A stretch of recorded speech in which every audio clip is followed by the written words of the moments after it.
What is up, everybody? Welcome here to PCP Movie Night on Pop Culture Philosophers. I'm your host, Rockin Robbie Bills, and tonight we are concluding our journey through Lord of the Rings, the epic fantasy trilogy from 25-ish years ago. 3 of these movies, we've been covering them week to week. Tonight, we're talking about Return of the King. There is my Blu-ray extended edition, and as we've been doing, there's the awesome DVD extended edition. These DVDs are some of the coolest DVD sets ever made. Straight up, super cool. The Blu-rays are neat, but the DVD sets are even grander. So here we are concluding our journey through Lord of the Rings, directed by Peter Jackson, based on the J.R.R. Tolkien book. Very excited to do this. This has been so much fun. We've had the same panel all throughout, so let's not waste any more time. Let's bring in the panel. It's Jelani. No one tosses a Jelani. What's up, homie? Gangsta station. Man, I'm so glad to be here for this one because I have the same thing. It's so lovely. I need to find my Gollum because I know I have the Gollum somewhere. I don't think I broke him. It's just somewhere. But I'm excited. The little statue that came with 2 towers? Golem that came with that's right. They did these, and then they also did limited editions. And I think the first one, correct me if I'm wrong, but the first one comes with this 2 statues. They're holding their hands out, right? The second one comes with Gollum, and the third one comes with a little Minas Tirith or something, right? Yes, doesn't it? That's correct. Yeah, and I had the Gollum. Yeah, with my 2 towers. It's a journey, man. This has been fantastic to me. I cannot believe I was going to enjoy them as thoroughly as I have so far. So I love you guys, and I love to talk about stuff that I love with you guys, and this is amazing. This was an excellent choice, Robbie. Yeah, I'm ready to talk about Lord of the Rings, Return of the Glaze tonight, and we're speaking of glazing, we're doing it with Fable. What's up, One Collection Down? Forget the One Collection Down. Become the Fable you were meant to be, bro. How you doing? Station, guys. Yeah, this journey has been so long. My beard has grown longer. Yeah. I don't know. It's more full. You watch this movie and it just fucking grows. Yeah. It's like horse shampoo or something. I hope you guys are doing well. Let us conclude the journey to destroy the ring, man. Hell yeah. I mean, I tell you what, dude, this week I got something majorly to be thankful for, and it's for these movies and this discussion with my homies. By the way, a missing link has a missing link rises tonight. There has been blood spilled. It's missing link. It's Steph. What's up, my man? How you doing? Yo. Happy to be here. Got a second, Jelani, man. This has been like I said in I think the first stream, I hadn't watched these in some years. Like I knew they were legendary, but this has been a real treat revisiting these. Just so many reasons, like the fact that most of this was filmed for the 99s and the 2000s, and it's like the pickup shots were done in the early 2000s, and the fact that we're still discussing this shit 20 plus years later, 25 years later is no, man, that's legendary shit. You don't see that often, so I'm happy to be part of that discussion. Hell yeah, man. I'm happy to have you here. The next panelist, let me tell you something. Brooks is never late, nor is he early. He arrives precisely when he intends to, and it's right now. It's Brooks, the White. What is up, my homie? Oh, precious. There it is. Yeah. This is the one that came with 2 towers. Unfortunately, it is broken, but yeah, still have him. You had all 3 of those ultra special editions, right? Well, I didn't have I didn't have Return of the King. I didn't have Minas Tirith, but my buddy Chris, he managed to get all 3 of them. I did get the 2 towers, and I had the Argonath, and one of the hands on one of them broke too. It's just a thing that happens. What the hell you been doing with these things, Brooks? They just fall off shelves and break, man. Oh, they fall off shelves. Okay, they just ghosts just show up and knock them off. You got cats, I guess. Well, I used to have a cat. Yeah. All right. Well, let me tell you something. One does not simply walk into PCP movie night, but the one man who does just walk into PCP movie night all the time is Joe Corallo. What's up, homie? It's true. Just enjoying this rewatch, and funny story. Similar to Brooks, I had a Kitty Pryde statue once that fell and broke, and the shop owner, the comic shop, offered to repair repair the statue for me, and then he died, and I never got it back. God damn. The crazy thing is he died by setting himself on fire and jumping off of a crazy ass fucking high city. Running really fast. Yeah. Running super fast, like the fucking Flash, man. He's running so fast, I should have put the fire out. Yeah. But we're going to get into it. Joe, thank you so much for being here. Thanks for having me. Y'all, 3 movies, week to week, going through. I mean, we've been glazing these movies. We've been doing a big, giant circle jerk. I think it would be incredibly funny if somebody was like, nope, this one sucks. Ruins everything. This one really fucking blows. That person is not going to be me. I fucking love this movie. Now, y'all remember me talking about this shit last week. I was like, I'm really not looking forward to the 29 fucking endings to this movie, right? Somehow in my head, I fucked it up, dude. Like, I don't know. Like, I had this idea in my head that this movie took forever to end. When I was watching it this time, no. I was like, oh, fuck, we're already at the end. And then I was like, okay, here it comes. And then I was like, oh, shit, no, actually, for some reason, impatient ass Robbie from 2003, when this movie released, in the theater, it felt long. Watching it extended for the first time felt long. This did not feel long at all. Like, at all. It's like 4 hours and some change. It's like 4.5, but like the credits are like 20 fucking minutes, right? Yeah. But man, let me fucking tell you something. I enjoyed the hell out of Return of the King. Absolutely amazing. Characters that, first of all, new characters. And that's an interesting thing about all of these movies is that there's always like newish characters in each film that gets a good spotlight. We'll get to that later on. But like also characters that had moments to shine in the previous 2 movies really get to shine here. Pippin, for instance, I think really kind of redeems himself a little bit, not like as a character, and not saying that Billy Boyd is bad because he's great in the role, but he had so much dimension to that character in this movie, and you see it. Now, I'm not the Tolkien expert, right? But this book was originally supposed to be called The War of the Ring, but the publisher wanted to call it Return of the King. J.R.R. Tolkien was against that because he goes, that's spoiling the fucking ending, right? But it does not matter to me, dude. I fucking love this movie. It's great. It adds different elements. The City of the Dead is freaking awesome. You get Minas Tirith here. You get a big giant battle there. You get more Gandalf. You get more Aragorn. You get the big finale of Frodo in the ring. And like, man, I'm gonna tell you something, man. I fucking love this movie. I thought it was great. I thought it was amazing. And as we were discussing last week, a lot of people like to do this thing where they go, "Oh, my favorite of the 3 is this." Man, I can't pick a favorite of the 3 because as we were talking about last week, and as Joe pointed out, this is one story.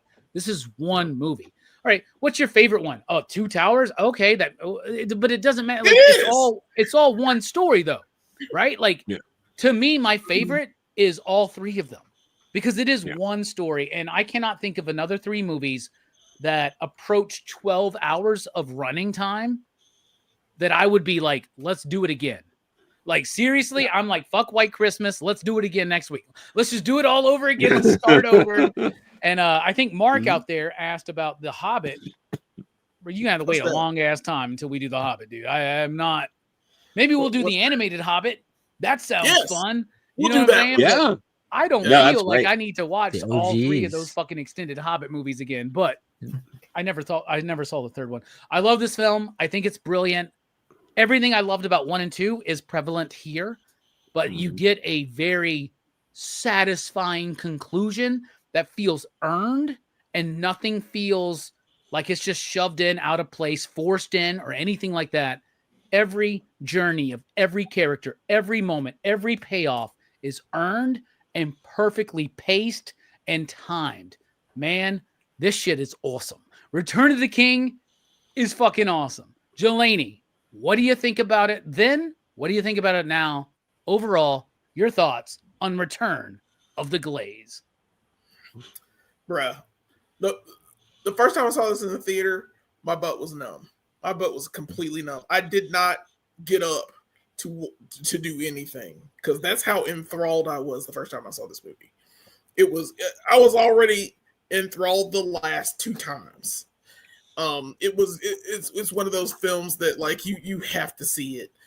Hell, I watched the Dark Knight trilogy like all at once one time, and it was worth it as well. But this is pretty much better than that.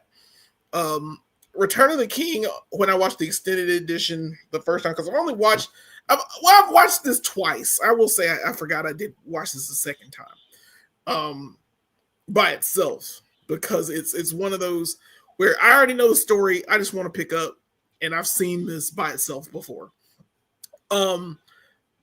My butt was also numb the second time I saw it. I was like, it's good. It's really good. This time I've watched it, and I want more. I wish somehow they figured out how to make this 2 movies, because this one is peak. 2 Towers is an awesome battle. This one has many awesome battles. It has 2.5 hours worth. 2.5 hours of just fighting, and it's so clean. It's so much to look at. It's the Witch King. It's so much to look at, and there's so many villains. There's so many things that I really just wanted to continue. And the endings. Then each time I've watched the movie, the endings are the most satisfying thing in all of movie history to me. They're the most like, you need every one of them. Even Sam with his family. You need every one of those endings to make this work. You can't. You got to see Frodo leave. You got to see Bilbo leave. You got to see. Gandalf. When I was talking to Brooks on Wednesday, I was like, I said all this stuff about all the multiple endings and how like boring it kind of gets there. And like honestly, this rewatch, I was like, no, you need it. This is perfect, man. Like it's actually perfect. I think most people, the first time they watch it, it just catches them off guard. How like they think it's the end and it just keeps going. But like after you know it, it doesn't feel as long really. It just feels like a regular ending kind of. Absolutely. It is wasn't some of the ending, some of the extended stuff too, right? Like, didn't they? I think there's an extended. They extended the ending. Yeah. The ending is extended. Yeah, I gotta remember. The theatrical cut. Then again, none of us remember the differences because we just the extended cut is the way to watch it. You know what I'm saying? No, this is so much. I'm trying to think. Like John Noble's not even in the theatrical cut of part 2. Right? And I'm like, that's kind of a disservice because you want that character built up. Right. Yeah. When you get to this, such and like, dick ass. I keep forgetting how much an awful person he is. It's just like, that threw me off. How did they make you a steward, bro? It's just born a steward, dude. I know. It just still sucks. It just sucks.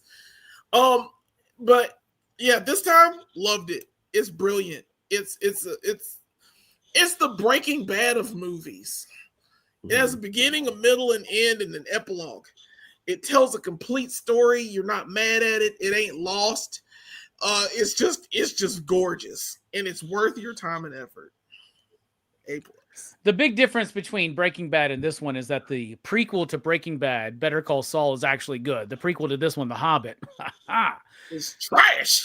You know what? Fuck it. We should do those 3 fucking movies. It would be like the anti fucking circle jerk. You know, everybody's standing away, just fucking putting a thumb up their ass or something. Like I don't fucking know what. Let me tell you what's wrong with this fucking movie. Fable, what do you think overall about Return of the King, man? It's more greatness, man. It's more the same. You know, it continues rolling on. It's epic, grand in scale, the way the other 2 were, maybe more so, because like you said, Helm's Deep was a great battle, but the battle at Minas Tirith, holy shit, that's a fucking battle. And Minas Tirith, has to be one of the coolest fucking cities, castles. I don't know what the hell you want to call it. I have ever seen. It's like right up there with like the Cat's Lair and and all the cool fucking Castle. And what's Grayskull. cool is that set was built on the bones of Helm's Deep set, which is really cool.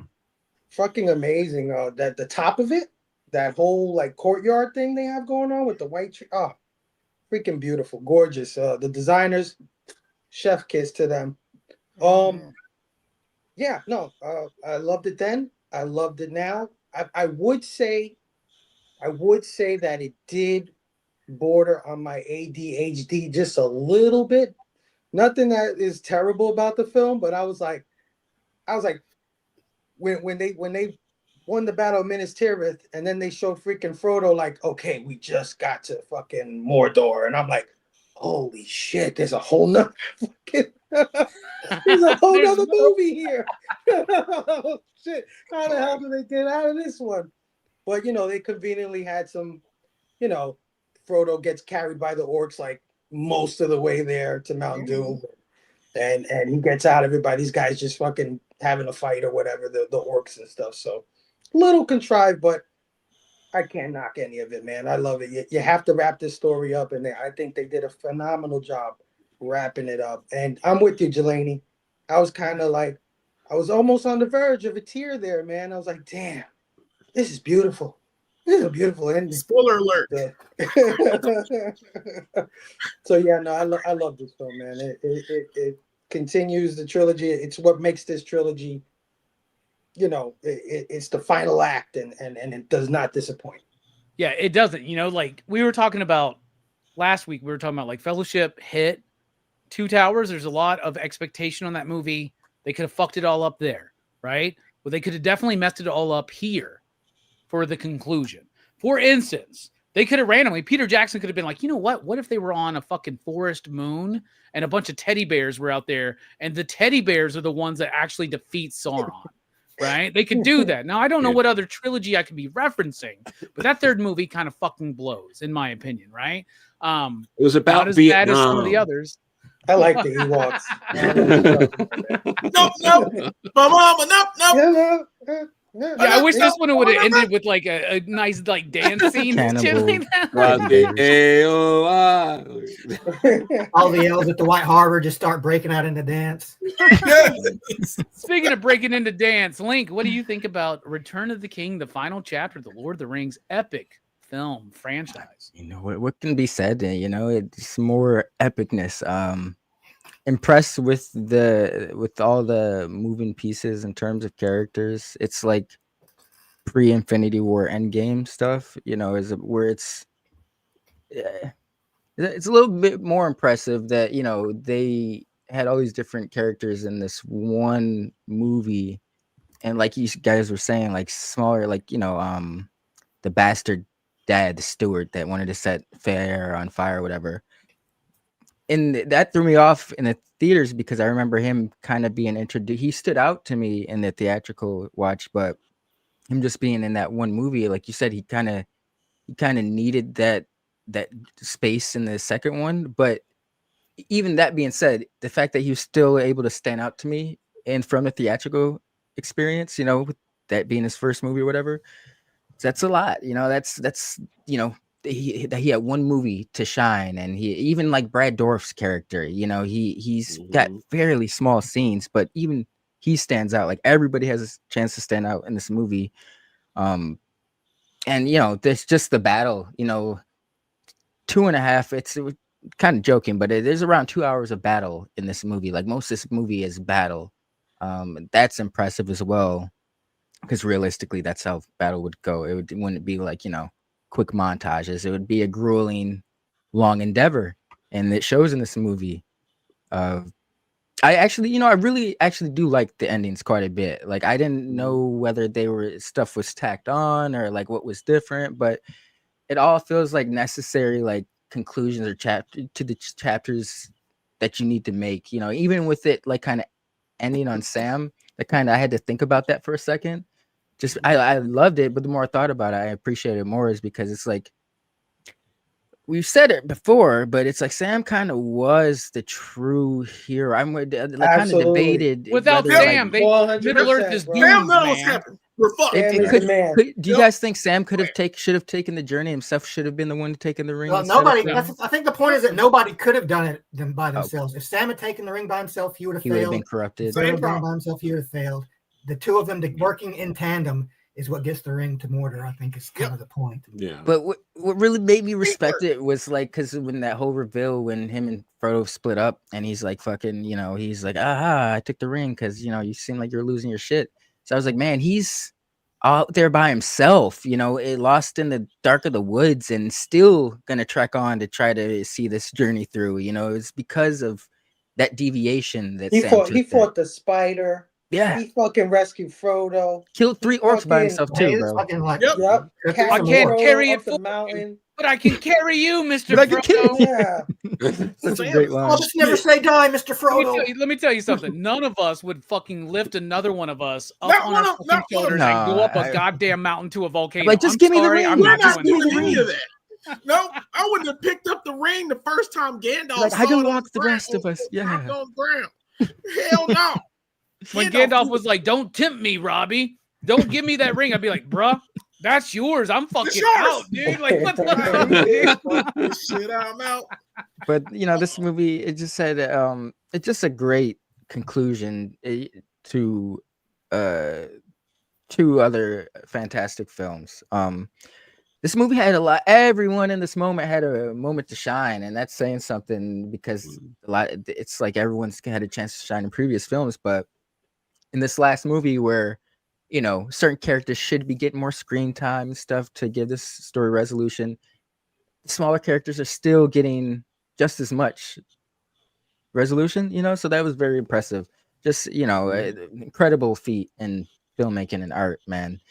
Man, it blew me away that most of this was filmed in like 99, 2000. Like, that's crazy. Like, Could you imagine editing these 3 movies? Could you imagine sitting in that editing room with just imagine what they didn't use or what they cut? Right. Right, The yeah. footage. Crazy. Yeah. Yes. God. Like, yeah, just Oh, yeah.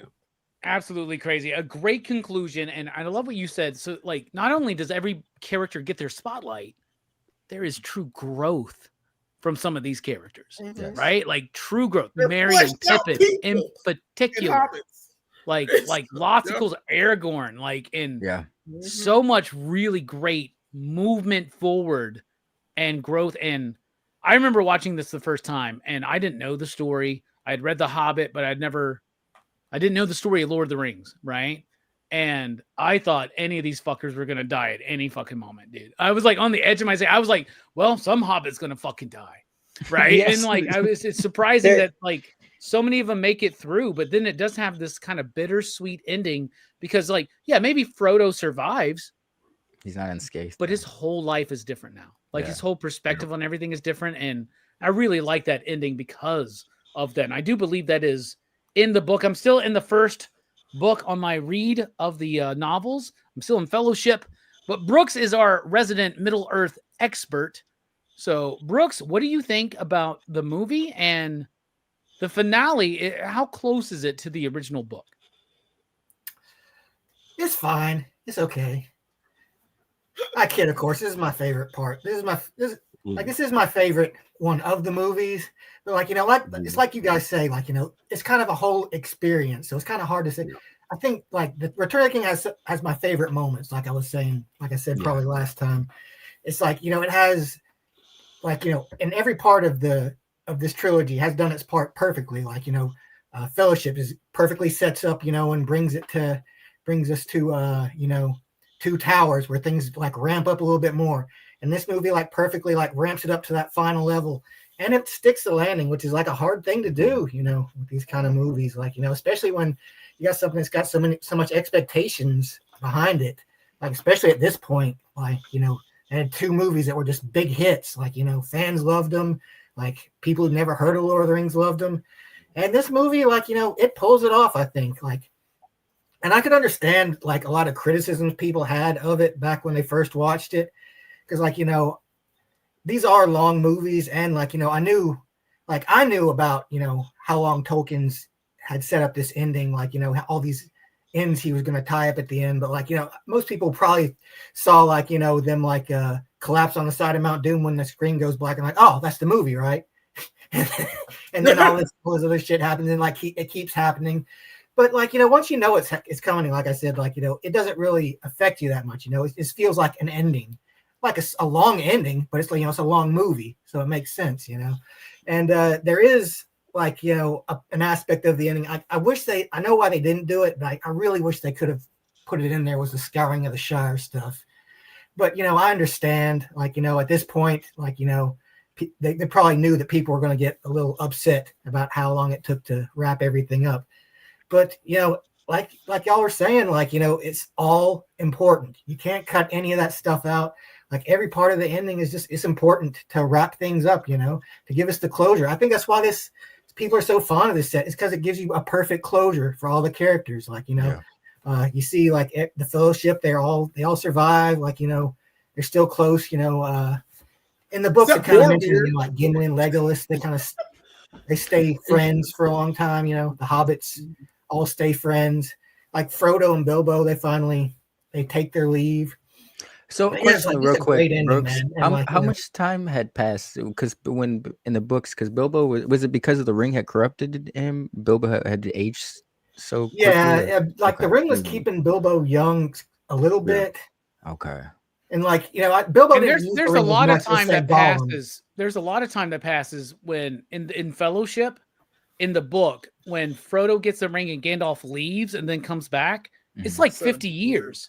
Yes, in the movies, wow. it's like 2 days. The next week, yeah. But it's like wow. It's like 50 years or something. Like Frodo and the rest of the hobbits are actually they're not young when Lord of the Rings actually the journey takes place, right, Brooks? Yeah, they would have been like probably in their like 40s or 50s, I think. Wow. And a hobbit comes to age at 33, right? Because that was Frodo's birthday on Bilbo's 111th. Yeah, they kind of stay younger longer, I guess, in a sense. Yeah. Not like elves, like where they're eternally young, but like I guess they just take longer to age. Yeah. Hell yeah. Wow. All right. Okay. So here's what's crazy. Okay. Fellowship of the Ring. So all of these movies cost just shy of $100 million to make, which fucking blows my mind, right? And the first movie, Fellowship, made almost like just shy of $900 million. The second one, Two Towers, made just shy of $1 billion. Return of the King made over $1 billion. It wasn't the first movie to hit $1 billion. That was Titanic.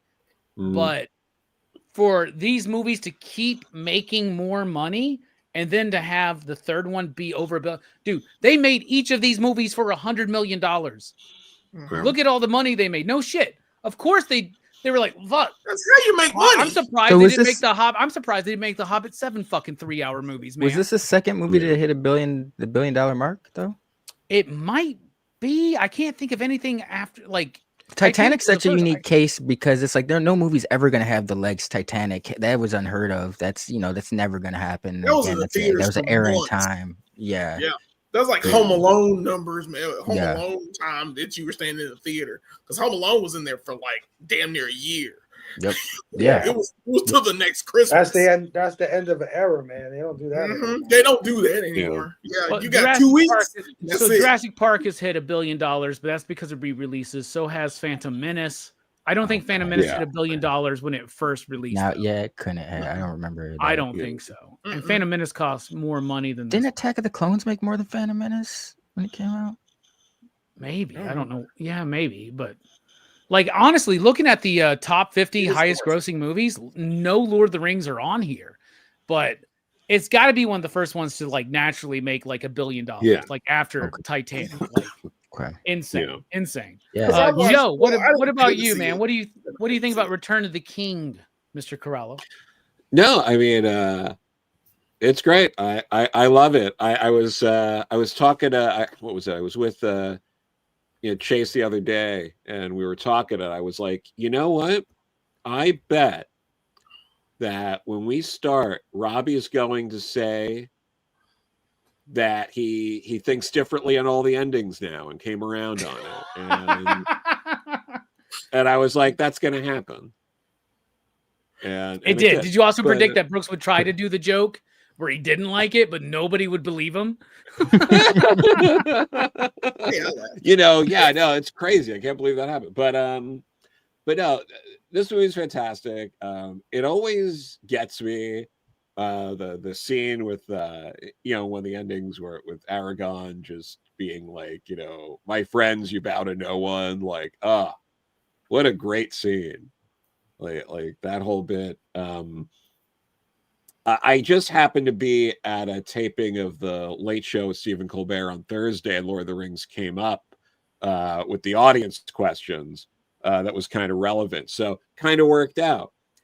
He brought up there was another rarely read or accounted for epilogue to Lord of the Rings, where it's 14 years later. Sam's like family is much bigger. He has a lot more kids now. And the king is supposed to be visiting the Shire. And he was supposed to finish the book, but he never did.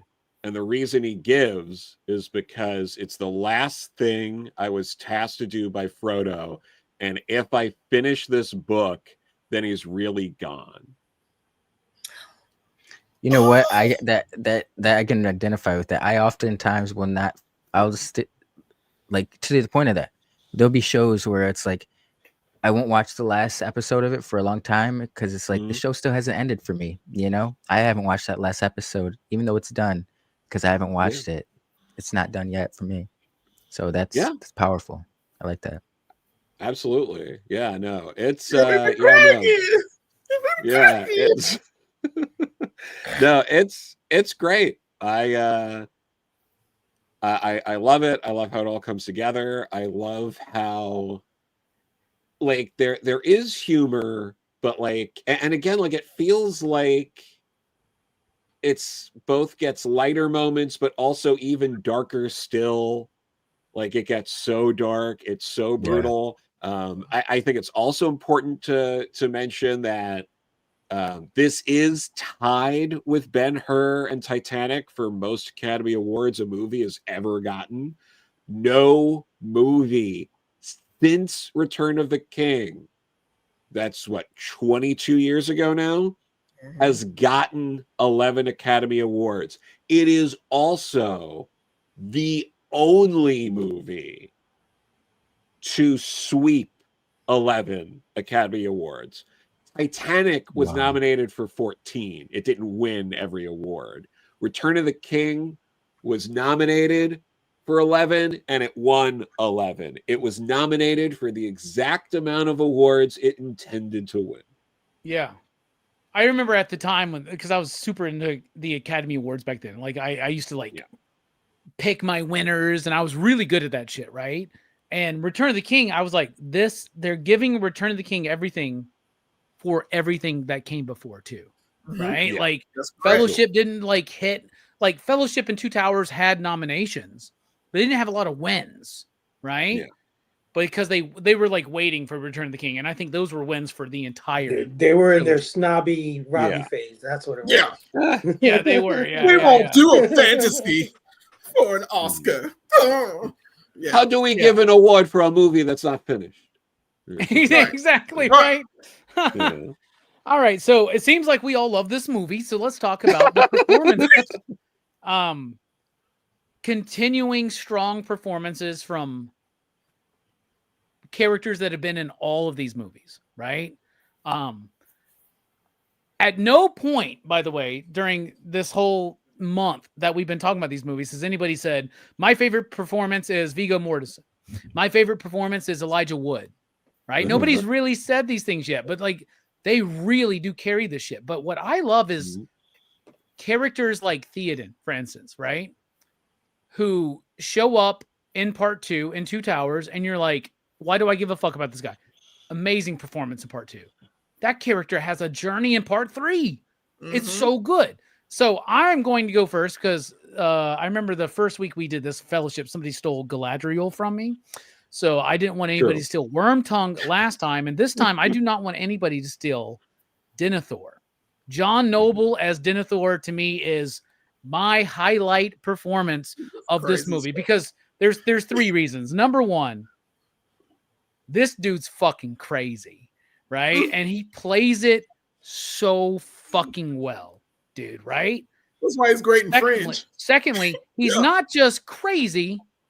There is an element of tragedy and sadness and melancholy to that character that he portrays very, very well. Yeah, like when Gandalf shows up and he's got the horn, he's holding Boromir's horn. Yes, exactly, right? And I love the setup in the extended cuts in Two Towers of knowing him because you get to see his relationship with Faramir. And then it makes what this crazy ass motherfucker's trying to like burn his like only surviving son alive. That shit's fucking crazy. And just his psychosis, man, like I don't know, there's something about his performance that like just rocks, dude. Like it could easily be a distraction. It could be an eye roll thing. This is distracting us from the main gist. I wanted him dead. Yeah. But it works because when he does die, you're kind of like, oh, fuck. That's fucked up. The third thing, though, nobody I've ever, whether it's film or real life, nobody eats a fucking tomato like this motherfucker, dude. This dude is eating, like, I'm sitting there, I'm like, I want a fucking tomato right now, dude. I don't understand. Like, like it's so fucking, it's so sad. He's so crazy. He plays it so well. He plays it so earnestly. You buy into why he's doing what he's doing, even though it's ridiculous, right? Denethor, to me, is my favorite performance. John Noble is the shit, and he's amazing in this movie. Jelani, what about you? What's a performance you want to highlight? I'm gonna go with Erwin. She's awesome in this movie with Miranda Otto. She has the best line, bro. Yeah. Which line? Where she's I'm not. Yeah, you know where he's like, yeah, no man can kill me, and she's like, I'm not a man, bitch. Not a man. She stabs him so clean. Her arc is fantastic because basically saying is like, you can't come with us. I mean, there's nothing you can do. You're a woman. Your place is here. And it's the best like upward trajectory for, well, everybody has a great upward trajectory. What am I talking about? This movie's fucking awesome. She's just one of them. I picked her because she defeats one of the hardest foes next to Sauron by herself. Like holds her own by herself. People, bro. Fighting that motherfucker. Kill the damn winner. Oh my God. The cleanness of the kill. Like, I couldn't do that. I'm not doing that. Also, her reaction to Theoden's death, like, holy shit, dude, kills you, man. Brooks, let me ask you real quick. Brooks, does the Witch King die by her hand in the books? Yes, it's like it's same in the movie. Pippin gets him from behind, and it distracts him long enough for Éowyn to stab him and ultimately kill him. Did he get him? Yeah, it's like theirs is a kind of like it's a lot of that in this movie or in the book too, where like it'll take two characters working in tandem to take something down. Yeah, and Éowyn and Pippin were kind of, or she was with Mary. No, she was with Mary. Yeah, so it was Éowyn and Mary, kind of are like a tag team that took down the Witch King. Nice. I like her way better in this movie than the last one. Yeah, like she's way better. She was my favorite in the book too. Like, Éowyn's the shit. And the death of the Witch Kings, that's my favorite. That's always been my favorite scene. She kind of had in second movie, kind of had that like she was kind of regulated to being the love interest of Aragorn. Yeah, it's like it showed that she had sword skills, but like she didn't really get to do anything yet. Right. But she's my favorite character so far in this film. I mean, there are tons of them. It's just she was just the upward trajectory of where we'll go. She is amazing in this film, and I'm so happy that you get like an honest female perspective in this film, where it's like she honestly girl bosses herself, and it works, and it's a positive influence, and it's for the good, and it looks great. And she's feminine, and it works, and it's a wonderful character. And I really it shows you the big difference between 2003 and 2025. Because if this movie came out today, everybody'd be like, fucking goddamn awesome. wokey ass fucking Mary Yeah, Sue bullshit, man. Yes.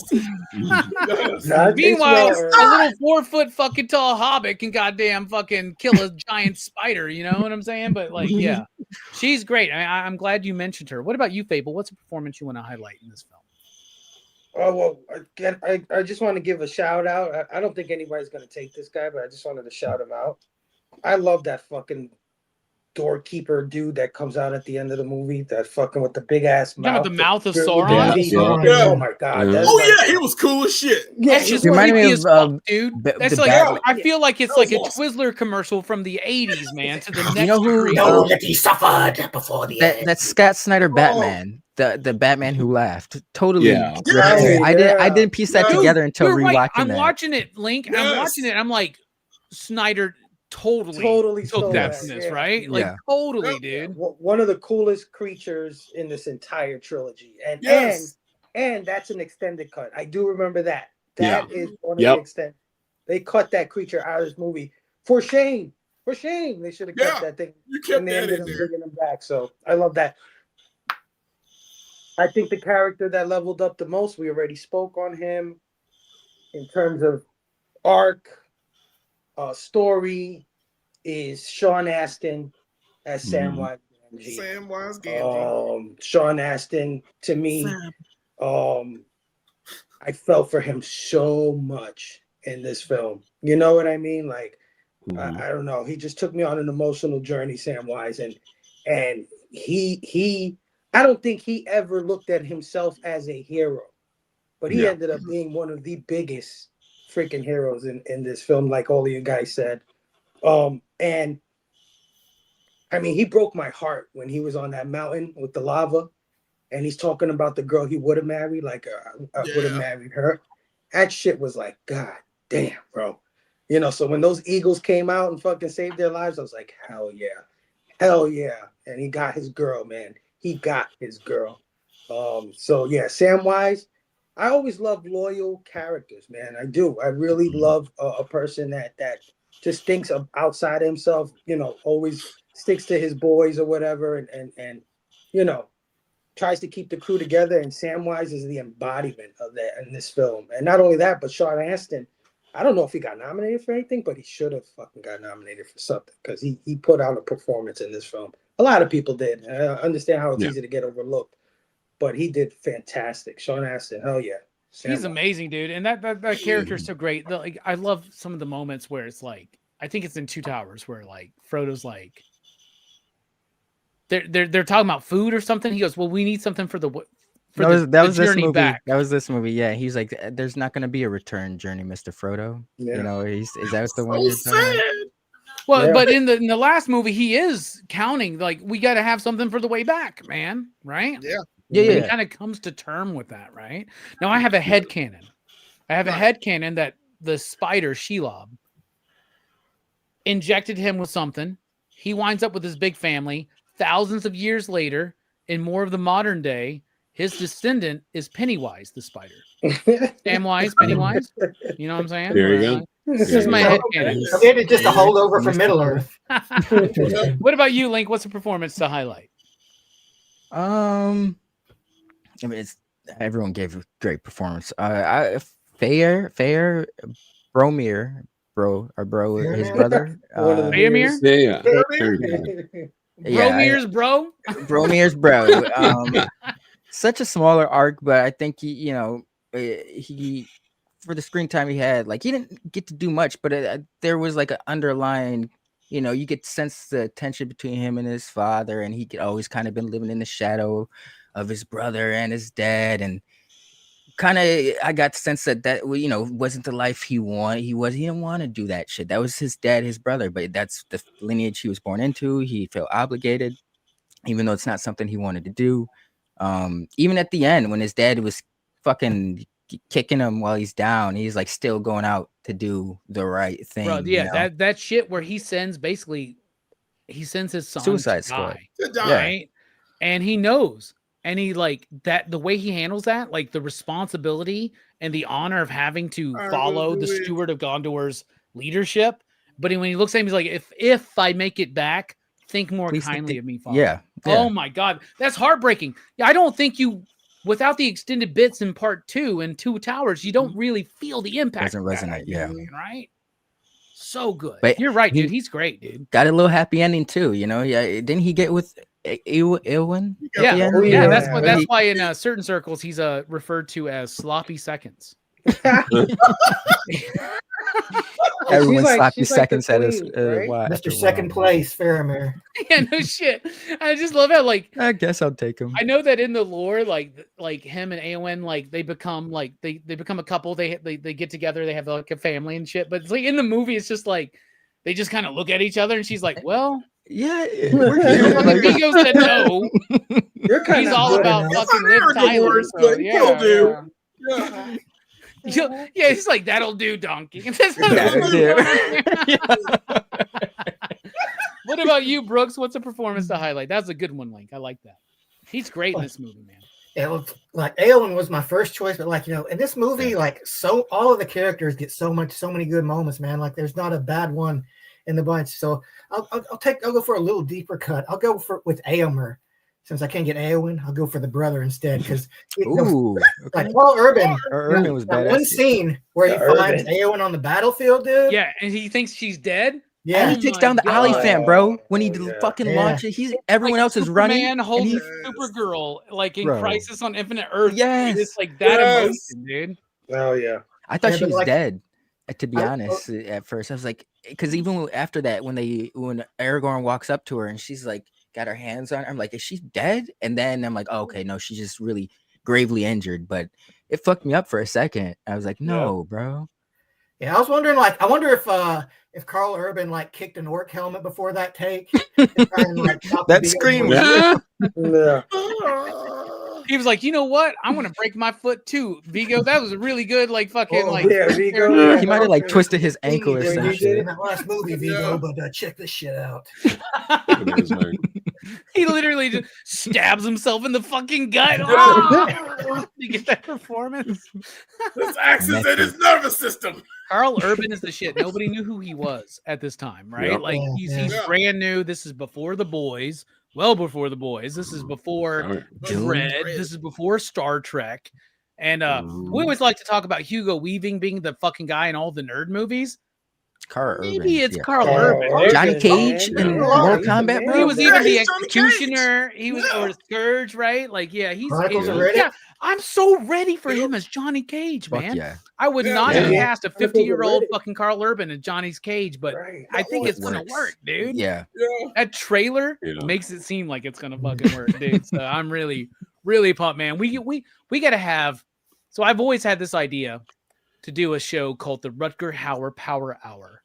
Yes. I feel like we need to do that same thing, but for Carl Urban, we just need to come up with a Ooh. clever name. Oh yeah, man. I like Yeah, that.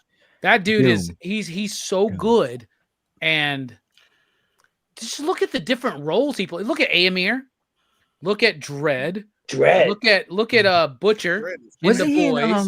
Look that at time travel he movie? plays McCoy so fucking well in McCoy. Star Yeah. Trek, dude. He Yep. played He's the a great- Executioner in Thor movies. Oh, they got his Yeah, he's good, dude. He's committed. Really yeah. good. He's really good. What about you, Joe? What's a performance to highlight for you? I think what was his name? Paul Norrell, the King of the Dead. Oh, Like yeah. he's only there for like what 3 scenes or whatever it is, but like he's so good. That whole bit with the dead, they play it off so well. It works. His just interactions with Aragon are phenomenal. Like he really sells the threat, but the coming to terms with everything when Aragon finally like frees them, and like he's like relieved, like all of The that. relief, Like yeah. it all really works. And then since no one mentioned these two, I'll also highlight because it comes in play with this. Aragon and Gimli's like interactions and their friendship. Like Gimli is constantly giving like advice to Aragon that's like bad or he doesn't want to take.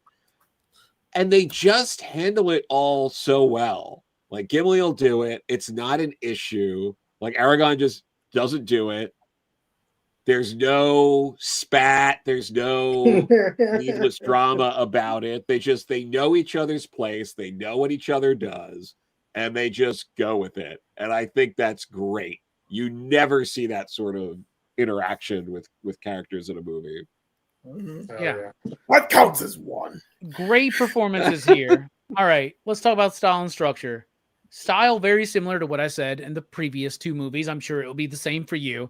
But in this movie in particular, the bigature, right? Because they're not miniatures, they're bigatures, right? The bigature of Minas Tirith and the actual set of Minas Tirith is fucking brilliant. Looks amazing, looks lived in, looks fucking brilliant. To me, what is it? Minas Morgul? Is that what it is? The City of the Dead? Or we're not the City of the Dead, but Cave. where the orcs are, right? When Sam and Frodo and Gollum are going up that staircase. That's not a staircase, by the way. That's climbing. Oh yeah, Minas Morgul. Yeah, Minas Morgul, right? Like the way it looks, like that ghostly green, and like I thought I saw like Alan Lee or John Howe talk about when they were designing that. I think it was John Howe talking about he had just had dental surgery and he wanted it to have the look of like pristine white enamel, but like cavitied in and rot. And it's just such a fucking cool looking shit. The special effects are amazing. The city, the Army of the Dead look fucking amazing, dude. And that was, I remember loving that shit when I was a kid, right? I remember loving that, not when I was a kid, but I remember loving that when I was like in my early 20s watching this movie. Like that shit looks amazing. The special effects look great. Gollum looks even fucking better. And you see Andy Serkis transform from Smeagol to Gollum. And that bit where he closes his eyes and opens them up and they're the Gollum eyes. Like, dude, I don't know. There's something still about that gets me structure-wise. I'm going to be honest with you. I thought that this was the longest feeling of all of these movies. No, it's the first one. It's like Fellowship feels longer to me. Two Towers feels good. Return of the King to me has such an incredible pace to it, right? Like I was talking all this shit about the endings, multiple endings, all this shit. And that's something Jack Nicholson told Elijah Wood, right? Like in the bonus features, Elijah Wood has this great story about Jack Nicholson coming up and going, so did you die? He's like, well, kind of, but like it's this. And he's like, oh, I didn't make that.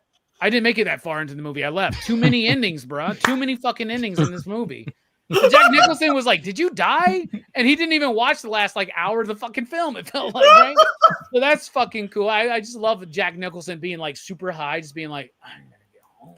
I'm done with this, guys. Yeah, right. Like, yeah, by the way, Wolf feels way longer than this one. But I feel like like I think the battle for Helm's Deep is a better battle. Like I'm more intrigued with that. But dude, the catapults, I love how in Minas Tirith they're sending the bits of the city that get broken, they're sending them back. Like that shit is so fucking cool to me, dude. So I think the structure and the pace is perfect. And I think that the style and the look of the film is amazing. And some of the best sets, Minas Tirith may be the best set they built. That like that shit looked so real, and all the actors they're there on that set, they're like, holy fucking shit. That gate, right, where it gets broken by the fucking wolf head shit or whatever, that big door was like 40 foot fucking tall. They made that shit. When you watch the extended features, the appendices here, they all go, that set was insane. Like they're like, these actors have never seen a set before or since like what was going on in Return of the King. Yeah. What do you think about the style and structure, Jelini?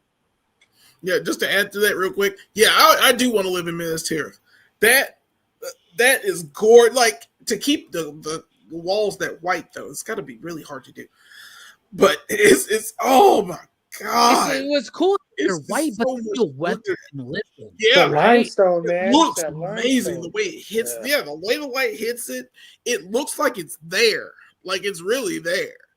And in fact, everything in this movie, I was gonna say, looks like it's there. Even Gollum in Two Towers. Like I said, there was a lighting issue. There was something where he looked lighter than the area or the environment that he was in. And this one, spot on. They got it right. Whatever they were doing before, they improved on, and they just worked with it a lot better. I guess I'm guessing because the movies were getting to be more successful, they were able to just mat it a lot differently to where he works in environments. Well, they were just learning as they were going. Just basically. learning. They're doing shit for the first time in these movies, right? Yeah, and they're just fucking it up now. But it's just it makes no sense. It makes no sense to me how beautiful this looks. As far as structure goes, yeah, I watched this one twice, to be honest, because I had to watch it in two parts. The first time I saw it, I watched the first half at work, and then I watched the second half at home, and I was like, I'm not doing this movie justice. I gotta watch it again. So I spent all day, like yesterday, pretty much watching it, just all the way through. Motherfucker pulled a Burno, man. I love that shit. That's man. awesome. And I was so impressed with how quickly... Burno's like this really shitty Friday 13th sequel I watched like 8 times this week. I had to. I gotta get notes. Gotta make notes. But yeah, it's so impressive how they made this film like work to the point where you want to sit through it. There's no, like, every time I've watched this movie, I've wanted to just sit down and just watch it. I had to cut it off at work, but it was the end of work. And I was like, at least I get to watch movies at work. So I had to cut it off, had to go home and watch it. But it's so worth your time and effort to sit and watch all this because you've invested so much time in the previous movies and you know where all the story is going. And it's so fulfilling to see all of these character arcs in properly, like you said, Brooks. It's just a satisfying conclusion. And to watch it the second time and just know that the Smeagol turn and to know everything that goes on with the battles, the way the sets look, everything is still gorgeous. It's still the same movies. It's just it's improved upon with this. The Army of the Dead, like you were saying, I love. There's a scene where the Army of the Dead is like killing everything, of course, but they slaughter this elephant. They just jump on it. It's like a swarm. Yeah, like a swarm. That's an ollie in the background. It's in the fucking background. It's like it's nothing to them. It's just like whoa, and they take that thing like it's nothing, and it's so beautiful to look at. That's like Empire Strikes Back with the AT-ATs or the AT-ATs, whatever you want to call them. Like it's like they're doing that kind of fucking thing, right? Yes, and it's I don't know how to explain it, man. There's so much to talk about. There's a scene that I was thinking about this whole time, and I've forgotten about it now because I'm like, we've talked so much about this. Give me like 2 seconds. I'm trying to remember the scene. God damn it. It's going to bother me. But it's so good. And I'm like, oh, that's every movie. That's every single movie that I've seen. Return of the King improves on all of them. This one made me cry like a little girl at one scene, and the scene still gets me. This is Aragorn, and they're like they're bowing to him, and he says, "No, oh, you bow to no man," and they all bow to him. I was like, "Oh!"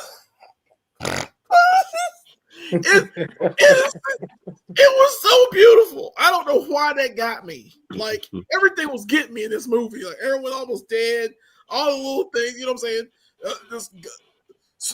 Even Smeagol finally getting the ring. Oh my god, it was so good. And Gollum falls to the lava, and he's still holding the ring. No pain, no screams, no nothing. He has his precious. It's all he's ever wanted.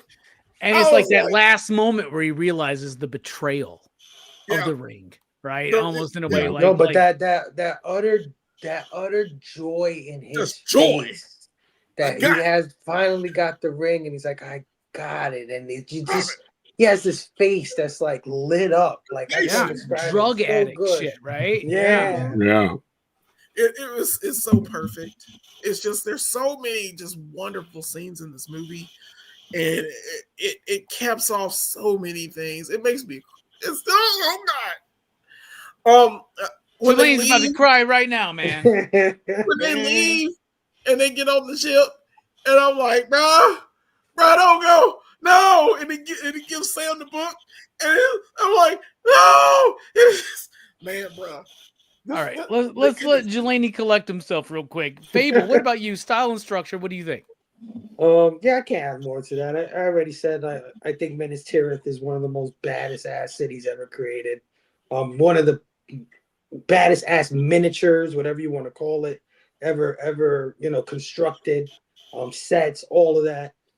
That battle, the Minas Tirith battle, the way it happens in waves. You know what I'm saying? Like first they're fighting, then they bring the fucking giant, whatever that battering ram was with the fire in the mouth. And what do they call it? It was like it started with a G. What was it called? Gondor, something like that. It's like a really orcish kind of name. It's like North or something like that. Yeah, Because they were started all chanting chanting it that or some They were shit. like, Grund. Granador. Grond. Yeah, that's what it Yeah, is. Yeah. Grond. Yeah, so that shit, and then after that, the freaking horsemen or Rohan show up, and the way their horses charge into battle and beat up, and then the fucking elephants show up, and those shits are just sweeping people. They're have like olifants, man. They're not tusks. elephants. They're olifants. But they have these crazy tusks with like a freaking, like, I don't know, a sharp ass log in between them or whatever, and they're raking the people up with that shit, and then the army of the dead. It's just this sequence of this battle. Dude, what I love about the olifants is that like everything's so like it's like wow, but then once they can take out one of them, like you kill everybody on that fucking thing. Like everybody on that. Yeah, it's not the smartest. That counts as one. And let's not forget my man Legolas, like one of the illest fucking kills ever. Like he just hops on one of them things and takes out the whole damn elephant and just slides down the damn trunk at the end. That was badass. I remember when I saw that in the theater. All the Legolas fucking skateboarding shit's way cool in this one, but in The Hobbit, it's bullshit, man. It looks so bad in The Hobbit, doesn't it? I mean, it's like, dude, I remember he's like when I saw skateboarding that on the shit. fucking river in The Hobbit. It's just so stupid, man. I remember when I saw that shit in the theater and he came down the trunk and everything. Everybody in the theater was losing their shit. They were like, "Oh yeah."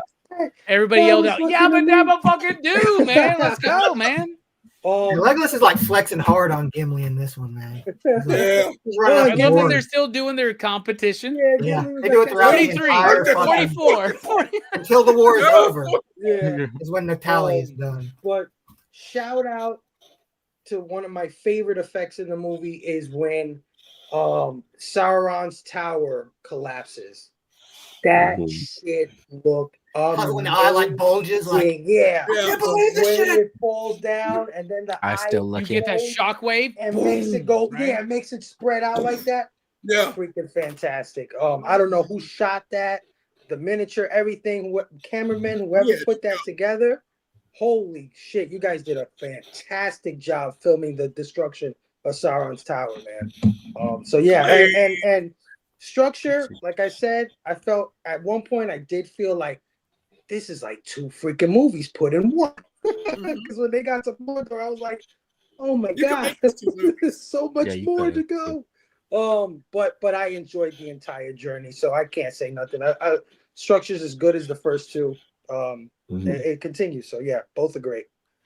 Lincolus, what do you think about the style and like structure of the film? Yeah, can't add much else. Just continue to be wowed by the fact that the world itself feels so lived in, and this was, like I said earlier, filmed in majority of the 99s and the 2000s. We're in 2020s and we get film movies now that don't even feel lived in. So that's just a testament. We're literally like a year or two away off of Blair Witch Project. It's a testament to the craftsmanship of this movie. Structure, don't mind as well. There's one nitpick that threw me off was in the middle of the Battle of Minas Tirith, when the dad is about to set his son on fire, like Pippin runs all the way throughout the battle to go get Gandalf, who's like he's like leading shit at this point, you know. I'm like, he's like, you're gonna go get him in the middle of this important battle to go stop this crazy ass, and he did, it worked, but that threw me off. I was like, isn't the protection of the city a little bit more important than two people? Like, I don't know. But nitpick. But beyond that, this movie was 4 hours and it doesn't even feel like it. So it's phenomenal, Yeah, man. immaculate craftsmanship. For a 4-hour movie, it feels quicker than a lot of movies a lot of Yes. modern movies. I'll tell you that, man. Oh yeah. It really, really does. It feels shorter than The Running Man by Edgar Wright, by the way, which sucks. So, Brooks, what about you? Style and structure. What do you think about Return of the King? Oh yeah, like of course, like it's got the same style and pretty much the same structure as the previous two movies. Only like at this point, we're at the end game. Everything's ramped up. Like this is as far as you're gonna go. And well, here's a quick question. So, as the Middle Earth expert, do you like the idea that like they shifted things around? For instance, the Shelob, the spider, that's at the end of Two Towers in the books. Yeah. But they put it at the beginning or in the middle of this movie. Do you like that change because it's more chronologically sound, right? Yeah. With how the events unfold. Yeah. Like I do like how they intertwine the stories more for the movies, because when I read the books, like I do love the books, and like I don't mind it as much, but like when you get stuck too long with like one set of characters, sometimes it's kind of like you wish in the book like you could like see what Aragorn and the others were doing. But, that's why it's so cool when Pippin and Gandalf are at Minas Tirith and they see Minas Morgul with that fucking light that beams up. Yeah, that's so cool because you get to see this is happening there. This is what's happening there. In the book, you don't get that sense, right? Yeah, well, yeah, because like like I said, he's kind of splits the stories into like Sam and Frodo, and like the other half would be like the rest of the Fellowship, and that's like kind of the beauty it's of one of the movie. things structurally though that makes it so. I haven't read the book Return of the King yet, but apparently the whole Mouth of Sauron bit, right? Yeah. In the book, you don't know what's going on with Frodo and Sam, so you do feel like when the Mouth of Sauron says to Aragorn and the rest of them, Frodo's dead, you as a reader, you believe that he might be dead. Yeah. In the movie, it's different. Maybe that's why they cut it out for the theatrical. That's probably why they cut it. Yeah. Yeah, maybe. But yeah, like it's like the ending. Like I said, like it doesn't seem to drag as much. On this watch, like I think it is really just like if you don't know. If you think that the movie's over at a certain point, like it kind of feels like the movie's taking the piss with you, like this, but it keeps going. But like it's not that bad. Like I think people were kind of like overreacting a little bit about how long it's kind of a joke. It was kind of a funny thing how like it's like and here we fade out and then fade into the next ending. It's kind of it kind of feels a little like the filmmakers are being a little bit cheeky with it, but yeah, like like the thing I respect the most about this movie and all of them is how they managed to pull it off. How they managed to adapt this like beloved work of fiction that has such like a hardcore fan base, and like hardly any Lord of the Rings fan will tell you, "Oh, I fucking hate those movies." Like I'm sure there's a few. Right? Like most of the pretty much anybody who says that is the most insufferable fucking code and piece of shit in the world, dude. Yeah. Like, I'm sorry. Fuck them. It's not like the book. Yeah, it's like I'm sure there's like people that just if you like feel that way, by the way, out there, if you're watching and you feel that way, I'm not making fun of you, but I think you're I think you're stupid. Having some fun. Yeah, like I think the reason that that why this movie is so beloved is because it's like a bunch of artists who actually care about a thing and they make a good piece of art on that thing. Like that's the magic of cinema. Is like you have all of these people doing all these different things to bring it together to make this one singular vision, and like when they do it well, like they do with these movies, like it really shows, and people love it because not only is it a good thing, but you can see the love that's put into it.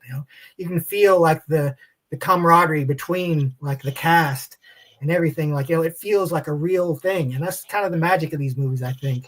And like Return of the King, like I say, sticking the landing, sometimes the hardest part of all, and they did it beautifully. What's really cool too is like these extended cuts that come with all these appendices, right? Which mirrors the books, right? But like all the bonus special features and shit, it really gives more people an appreciation for the filmmaking side of it than you typically get. Because I don't think a lot of people devour special features like we do, but everybody who's into Lord of the Rings has watched all this shit. I just watched all of it. Dude. Like, you know about the art, the art direction, the bigatures, the fucking special effects, Weta Workshop. You know all about that. And like Weta was nothing when this shit started, and then they became state of the art. At the moment, right? Speaking of state of the art, Joe, what do you think about the style and structure? Yeah, no, it's hard to add too much, but yeah, it's all pacing that makes sense. Fellowship is paced in a way so that way Return of the King can be paced in this way. Like, it's how it all goes. It's all basically one unit. The endings, the epilogues, and everything. I mean, even in the extended cut, it's what 25-ish minutes total. Yeah. And you're looking at it, and it's like, well, to have an epilogue for what is essentially an over 11-hour movie to be 25 minutes, that's really not bad. That's actually pretty tight, right? Yeah. Yeah, and they do a good job of just covering everything. Like, you just get to see all of sort of the key characters that you need to see. And there's plenty of stuff that was on the periphery that, you know, doesn't really get a spotlight on, other than things are better now that, you know, Sauron's defeated. But like, that's all you need. It does exactly what it's supposed to do. It handles the last epic battle really well. The main action being with the characters doing the distraction, and the fate of the world being a street brawl with 3 guys, is just done so well. They do such a great job of having the stakes high in like both places at the same time. And I can't really think of too many other films, at least, that have really been able to pull that off to the extent that Return of the King does. And yeah, I know it was mentioned earlier, but yeah, I mean, to think about it, like, the masses that were going to see this movie, maybe they were aware of it, but they weren't like big Tolkien fans or something like that. You can't get $1 billion movie with that. And there were people who were just introduced to these characters in 2 movies 2 years prior total, who were cheering and hooting and hollering and gasping and like all in on everything that was going on when you saw it in theaters. Like, it's hard to do that, and the style and structure is a lot for that, because it was done in a way that, despite how long they were, it was engaging to audiences. People came in year out to see them. They got invested in the characters, and you can't do that without the style and structure this movie had.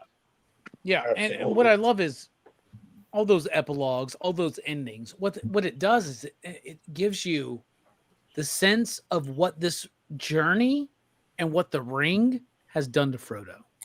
Yeah. So you need that at the end to see the tragedy of it, right? That's, to me, is sadder and more tragic than if Frodo died with Gollum destroying the ring, right? I also love how conveniently there's a door and a fucking walkway straight to like the pit of fire where you can just drop it. Like it's so fucking cool. It seems like it should be so easy, but they show how difficult it is. I love it. I think we're all. Yo, I heard a theory that when Gandalf at the end of 1, before he dies, when he's like, "Fly, you fools," he meant like take the eagles to fly to the mountain. Well, Which they so, should have done. Tolkien was asked about the Eagles, during when he was still alive, and he just said, "If your only hang up is the Eagles, just shut up." Is basically what he said, right? And the other idea is this: oh yeah, the Eagles, yeah, we think they could have saved the day, but if the Eagles came into we got the fucking Witch King and the Dark Riders on the fucking like dragon things or whatever the fuck that are on. Like, if the Eagles made their stance more known and helped out more, they would have been taken out and destroyed. Yeah.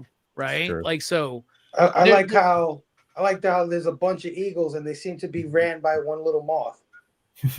Anybody notice that? Oh, the moth popped up in front moth of comes up and like we're all of a here. sudden the eagles appear. What the hell's up with that moth, Brooks? What is that? Well, that moth is actually it's actually Manwë the Wind Lord. Like, they don't tell you that, but did you make that shit up or is that real? This sounds so nerdy, dude. No, it's actually blah blah blah. The Wind. She just made that up. Manwë the Wind Lord is an Lord. actual Jesus. thing. He's one of the Valar. But, Okay, that's the moth comparison up. All right, let's talk about the music. Damn Howard it. Shore does the music once again, amazing. So here's what else to add to what I've said over the last 2 weeks. We love the music. Here's the thing: so many prevalent themes from the first two movies, low-key themes in this movie, and then low-key themes in the first two movies, like the Gondor theme that we first hear in Two Towers. I think we actually may hear it in Fellowship when Boromir first shows up, right? Yeah. But then you get it more fully here. But dude, the moment that makes me want to cry, Jelani, the moment to me that is the best musical moment in the entire fucking trilogy, when Pippin is singing that song when Faramir Hell is yeah. sent to his death. That got me, Oh bro. my God. And that's actually Billy Boyd singing. And he's singing. And it's really good. And it's Mhm. heartbreaking, dude. The music, Yep. once again, is it better? Is it? Who cares?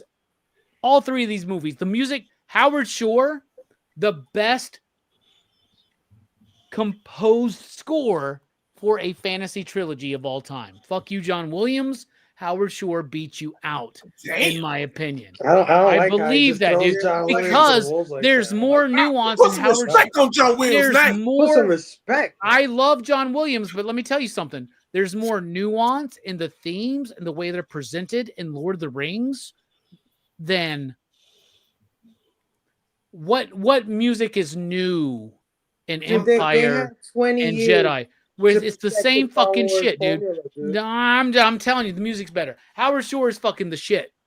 And this music is the shit. Yeah, that shit is, come on. Man, that's iconic, bro. Get the hell out of here. I love how Fuck you outta two here. cannot, like, you're in this like cognitive dissonance right now where you just can't like accept that No, the no, music is I better can in these accept- films. No, it's than- good. I can accept It's how good, but ain't John Howard Williams Shore good? is. It's in this better film, than man. Star Wars, better than John Williams. I tell you one thing, it's better than I'm Waves. sorry. Better than Waves. It's better than damn Waves. I kind of agree with you on that. The waves in the Limey are sound design and they mean a lot. Anyway, I love the fucking music. dude. Jelani, what do you think about the music in the film? I love it, bro. This is the best. This is the best score. This is the best. The fact that people sing in this movie, I didn't know sang. Fucking Vigo is killing it. I'm like, bruh, when he sang, I was like, wait a minute, that's Viggo Mortensen, and he sang, and his voice he's all shut up, we got to fight every time. But when he Do sings, that bit too when he's it's crowned awesome. king and he sings. It's so That's good. what I mean. That So part good, is yeah. awesome. It's dope as fuck. This movie has the best music of all three. I don't care what you say. Even the soundtrack at the end is fucking so. I was like, oh god. Oh shit! Who did the end song on this one? Did y'all watch it? Annie Lennox. Okay. Yeah. Yeah, It was Like, Annie the Lennox. Rhythmics. Oh, the Eurythmics. Yes. Yep. She did. She was awesome in this. This made this movie. great. This Sweet movie dreams made me are cry. made of rings. Who is the Lord of these things? It It was awesome. I love this music. I ain't got no notes. It was just Kiss this time. Yeah, This way is better the than time John of all. Williams. Way better than John Williams. What about you, Fable? What do you think? I can't. Man. Uh, He said way better. Oh No, there's way more than that, Jelani. There's way more. I than know. that. I know. Those are just It's two of the John most Williams. popular I know. ones. I'm just Yeah, mentioning there's shit. way more than that. Way But more. anyway, we're not talking about that. As a matter of fact, I feel like know that, know this. How about that? Yeah. No Star Wars, no Return of the King, no trilogy here. No. I think that this is built on the bone of what Lucas created years ago, even down to Weta Workshop, because Industrial Light and Magic was born out of making Star Wars. So this is the same kind of love and attention to detail, just like Brooks was saying, and it's just 20 years removed, and it's way more improved. So I'll give it to you. You can like it better for sure, but I can't throw away John Williams like that. Yeah. But anyway, Howard Shore. You know what else is better than John Williams' score for the Star Wars trilogy? What? Godfather. It's a great score. Yeah, it's a great score. It's better than yeah. Star Wars, in my opinion. It's more subtle. It's more like Again, it's more developed, man. Here's the thing: Superman John Williams wrote 5 pieces of fucking music that he used in 6 fucking movies. You know what I'm saying? Like I'm whatever. I'm just saying. No. I love John Williams. His best movie score might be "Catch Me If You Can." No. It's more different than anything else, man, that he's done. But anyway, Howard Shore absolutely keeps it going. He's freaking fantastic. He scored the shit out of this movie. All the high, the war parts make you feel like, every time it's supposed to be sad, it's really freaking sad. Like I said, I love the alto Celtic singing that I can't do that sound, but I love it. It makes me warm inside when I hear that kind of shit. And sad at the same time. Love it. More of the same. My brother, Missing Link. What do you think about the music? Oh shit! All right, yeah. Let's go ahead, Fable. Let's just go. It is more of the same. If the movie's been excellent, as long with the production design, the music, just follow suit. More of the same epicness. Oh yeah, Brooks. What do you think about the music in this film, and why is Howard Shore doing a better job than John Williams in the Star Wars movies? Why I can tell. Well, yeah, I agree with you. I think this trilogy's soundtrack is better than Star Wars. Like I love the Star Wars soundtrack, but I think the soundtrack there's just something more. There's just something more to it, I guess. Like there's more nuance in Lord of the Rings to me, man. Yeah, the way he sets something up and then pays it off. That's all Star Wars is setting up and paying off. Like it's all just paying off. It's just not a slight setup and then a payoff. Like I don't know, man. I pay too much attention to the music, but imagine if in Return of the Jedi, C-3PO or R2-D2 start fucking singing this really poignant theme. Is that it? Is that the when Han Solo is being sent to his death by the Emperor or some shit? You know what I'm saying? Well, he starts going beep, beep, beep, beep. It's like Close Encounters all of a sudden. That's also John Williams, by the way, which I think is a better score than Star Wars. It's his score for third Close Encounters. But anyway, that's just me, man. I'm just trying to be contrarian and shitting on John Williams. Star Wars is not as good as y'all think. That's what I'm saying. That's what it's better than you think. I know that. That's nerd blasphemy. Yes. Yeah, like Star Wars. What a fucking original idea and concept, man. We love. I'm Star a Trekkie, and I still give Star Wars. Let me tell you something. How many Star Wars movies are there? There's like 12 or 13, right? How many are good? 3? 4. Rogue One. Rogue One sucks, man. Rogue One's the good one. Yeah. Rogue One sucks. You're wrong. Rogue One is actually good. Rogue One's okay. It's good. It's Solo's better than Rogue One. Solo was better than had. The best Stop. Disney Star Wars movies have been the spinoffs, or the. I'll say that much. All right, you know what? It's been a long time. We did this like 10 years ago, but maybe we should do the Star Wars fucking movies again. Fuck Star Wars. Never do those. Shout out Solo. Very underrated. Yeah. Shout out Solo. I'll attempt Solo again. I don't know. Brooks, any more thoughts? Sorry, bro. You know, like I said, I love how they kind of integrate like the music, like, you know, when they had Billy Boyd singing that song, like, you know, and they have another song where the hobbits are dancing on the table. They're singing like another Shire song. That's kind of cool how they're kind of throwing this different kind of music style in here to kind of fit with the hobbits and stuff. And I think that the End of the West by Anlink is my favorite out of all of the ending songs. Like, you know, every time the credits roll, I always listen to it all the way through. Like, you know, I just love it. Like, you I'm know, still like I different say, than all of you. As soon as the credits start, I fucking turn the fucking TV off and I just Watch move the on. credits, man. I still haven't listened to those motherfuckers. Joe, what do you think about the music in the film? Yeah, the only thing really I'll add, because everyone said everything, the score is phenomenal. They covered everything about it. The Annie Lennox song's great. I'll say, if you're interested in getting into the Eurythmics, my personal favorite album's their third studio album, Touch. So I think that's a great entry point for people who might be interested in Eurythmics, as well as the score they did for the 1984 movie in 1984 for Love of Big Brother. It's an excellent movie score. The tracks on that are incredible. Shout out to Sex Crime and Julia. Those are two incredible tracks on that album. I wrote that album down because all I know from the Eurythmics is "Sweet Dreams Are Made of These." That's all I know. I'm a big Eurythmics fan. I think they're wonderful. Keep your head up. Moving on. I was even getting the Annie Lennox's solo albums. I made it a point to get in 2007 when Songs of Mass Destruction came out. Boy, is Bush era shit weird, right? It is. It's like that Beastie Boys album. We live in a world. In a world.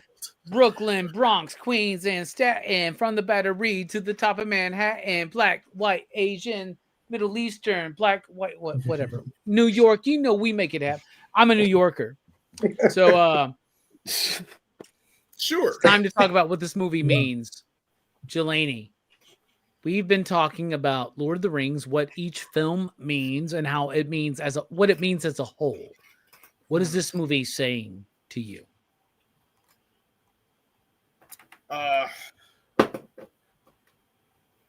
God dang it. It's overarching. It's for me, it's still cooperation and good triumphing over evil.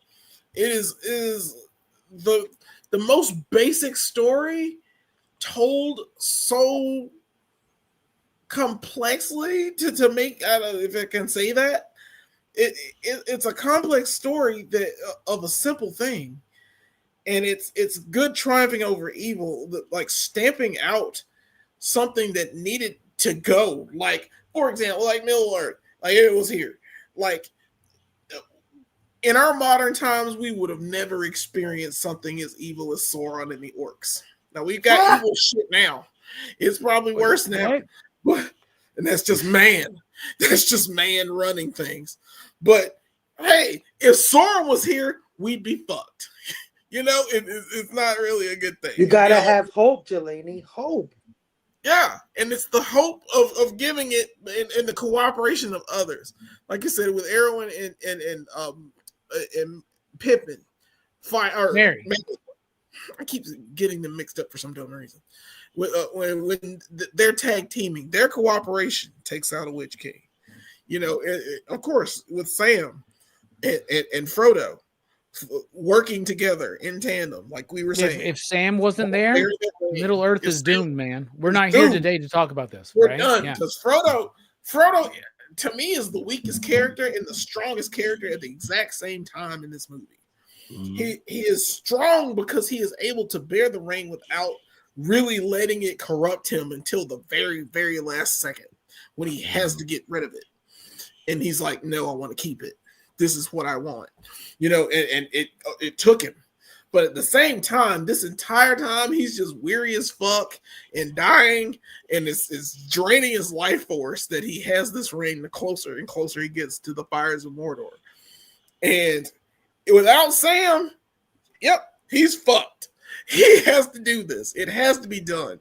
And so it's still the same thing. It's the same tenet from Two Towers for me. It's the same tenet from Fellowship of the Ring. It's good triumphing over evil, basic, simple shit, and cooperating to make something happen. Teamwork, as lame as it sounds, makes the fucking dream work. It just does. And if you don't have your boys, you don't have your crew, you don't have your fellowship, you are screwed. You have to work together. We gotta look. This is why we do stuff here. This is why we are together. This is why we assemble. It's because if you don't, there are thousands of other channels to do this, but hey, we do it too because we're better than you. And that's how many Brooklyn. Here at Global Gym, we're better than you, and we know it. We know it. Dodgeball, anybody? Mm-hmm. No, That's I right. bleed my own blood. Fable, what about you? What's this movie saying to you? Well, I said the first one's about sacrifice. I said the second one's about hope. And I think this one mostly just carries on the hope tradition where everybody's just, it's down to the last, but everybody's persevering or trying their hardest, like Jelani said, with Frodo, and Samwise. And everybody's just giving it their all because they have this glimmer of hope that they can defeat the impossible odds stacked against them. But I also think, and you guys can help me out because my vocabulary is really limited and I don't know the word for what I want to say. But there's this thing, and maybe it's melancholy, maybe that's the word I'm looking for, but there's this feeling you have that sometimes you can go through the worst things or go through something that you don't want to go through while you're going through it, and you might complain about it and whatever. But when you're finally at the end of that, whatever it was, sometimes those are your biggest memories, right? The lasting effects of this journey and how you just can't go back to normal life anymore. It's just not the same anymore. Like they're back in the Shire and it's just like, this is great, but like, man, we had a fucking time, didn't we? Even though we were complaining and crying and fucking dying left and right, there's this feeling of living, of living life, I guess, to the I edge. felt alive when I was on the road to Mordor, but now that I'm sitting here just smoking weed all day long, it's not the same, right? Yeah, there is definitely something to say. Like you see it with soldiers all the time when they go through these wars. They don't want to be in these fucking countries. They don't want to kill and have these times. But when they come back, it's all they could fucking talk about. Remember when Johnson shot his gun over here? Remember when we did this? Remember when that Hurt building Locker is blew a up? good example of that, right? You know what I mean? And I don't know the word. I don't know if we have a word for that feeling. But this movie, I don't know. And I would say melancholy because it's a sadness that can't be explained, right? Like like melancholy is close, right? But like I get what you're saying. It's like Hurt Locker, right? Where Jeremy Renner's character leaves the war, gets back home, and like there's something missing. Something missing, something different. Everything should be happy. Everything should be good. The world is right again, but yet you're missing something. And it sucks to say it's that fucking fucked up time that you just went through. But man, did it fucking like push you as a human being or as a person to your absolute limit, to the edge of living. I can't describe it, but that's what I get from this particular film because of this ending, the way it ended. So yeah, I would say it mostly pushes on the theme from part 2, but that really took a hold of me at the end because I felt what they felt like. I was like, I know what Frodo's going through right now. Frodo feels like, my time is over because there's nothing left for me here, even though I have everything I want. I can't describe it. Yeah, I don't know the word for that, but like the idea that like I've never felt more alive than when I was on the verge of life or death. Right. Being too comfortable, I don't feel alive. Doesn't he, right? You know what I'm saying? Like, Yeah. and I know that in the book they do the scouring of the Shire. Like after they defeat Sauron, there's like they go back to the Shire and there's like it's been taken over. They don't do that here, and I'm glad they didn't because that would add another fucking ending to this movie. It would have been like a half hour at least. It would have been another half hour, right? And it's least. almost anticlimactic in a way, but like Yeah. I think they really did a great job with showing Frodo and how the Hobbit is a Hobbit's tale there and back again. Frodo had a more complicated journey. Yeah. It wasn't just there and back again because going there changes him, right? And now he's no longer able to experience the simple life of the Shire. He has a quite in wound the same that way. will not heal. And it is something I think that is very much. I've never been in war. I have friends who have been in war, and they don't come back the same. Things are different. So I think that's a very, very interesting point. What about you, Link? What's this movie saying to you? Stick the journey out, man, even when it's rough. It's not about the destination. I mean, destination is important, but the journey, that is like what Fable was referring to. That's where people learn the lessons that enable them to grow and progress to the next destination and the next point. So, stick the journey out even when it seems tough. Yeah, I like that. That's very similar to what I'm about to say. But what about you, Brooks? What's this movie speaking to you, Mr. Middle Earth expert? Well, I think a big theme of this one, it's not as much in the other ones because is the idea that evil is not as powerful as it appears to be.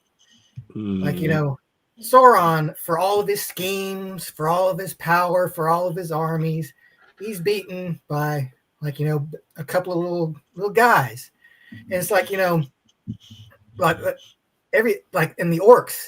I think another thing I love about this is they do in the books, when you spend time with the orcs, you see how stupid and cruel and greedy and hateful they are. And it's how could these people why do they live? Because I think the Tolkien, orcs are meant to be the embodiment of the worst of humanity. It's they don't have any, they just relish in the worst aspects of of life. They of cruelty and selfishness, and they're constantly killing each other. They don't seem to care about much anything except they only do what they do because Sauron tells them to do it, because he's got them under power. And Sauron, the whole thing with Sauron is his power it flows from convincing people how powerful he is. That's, I don't think they really went into it as much in this movie, but Denethor had a Palantir, and that's why he was so hopeless. Because he had looked into the Palantir, and Sauron kept telling him, "You're fucked, dude.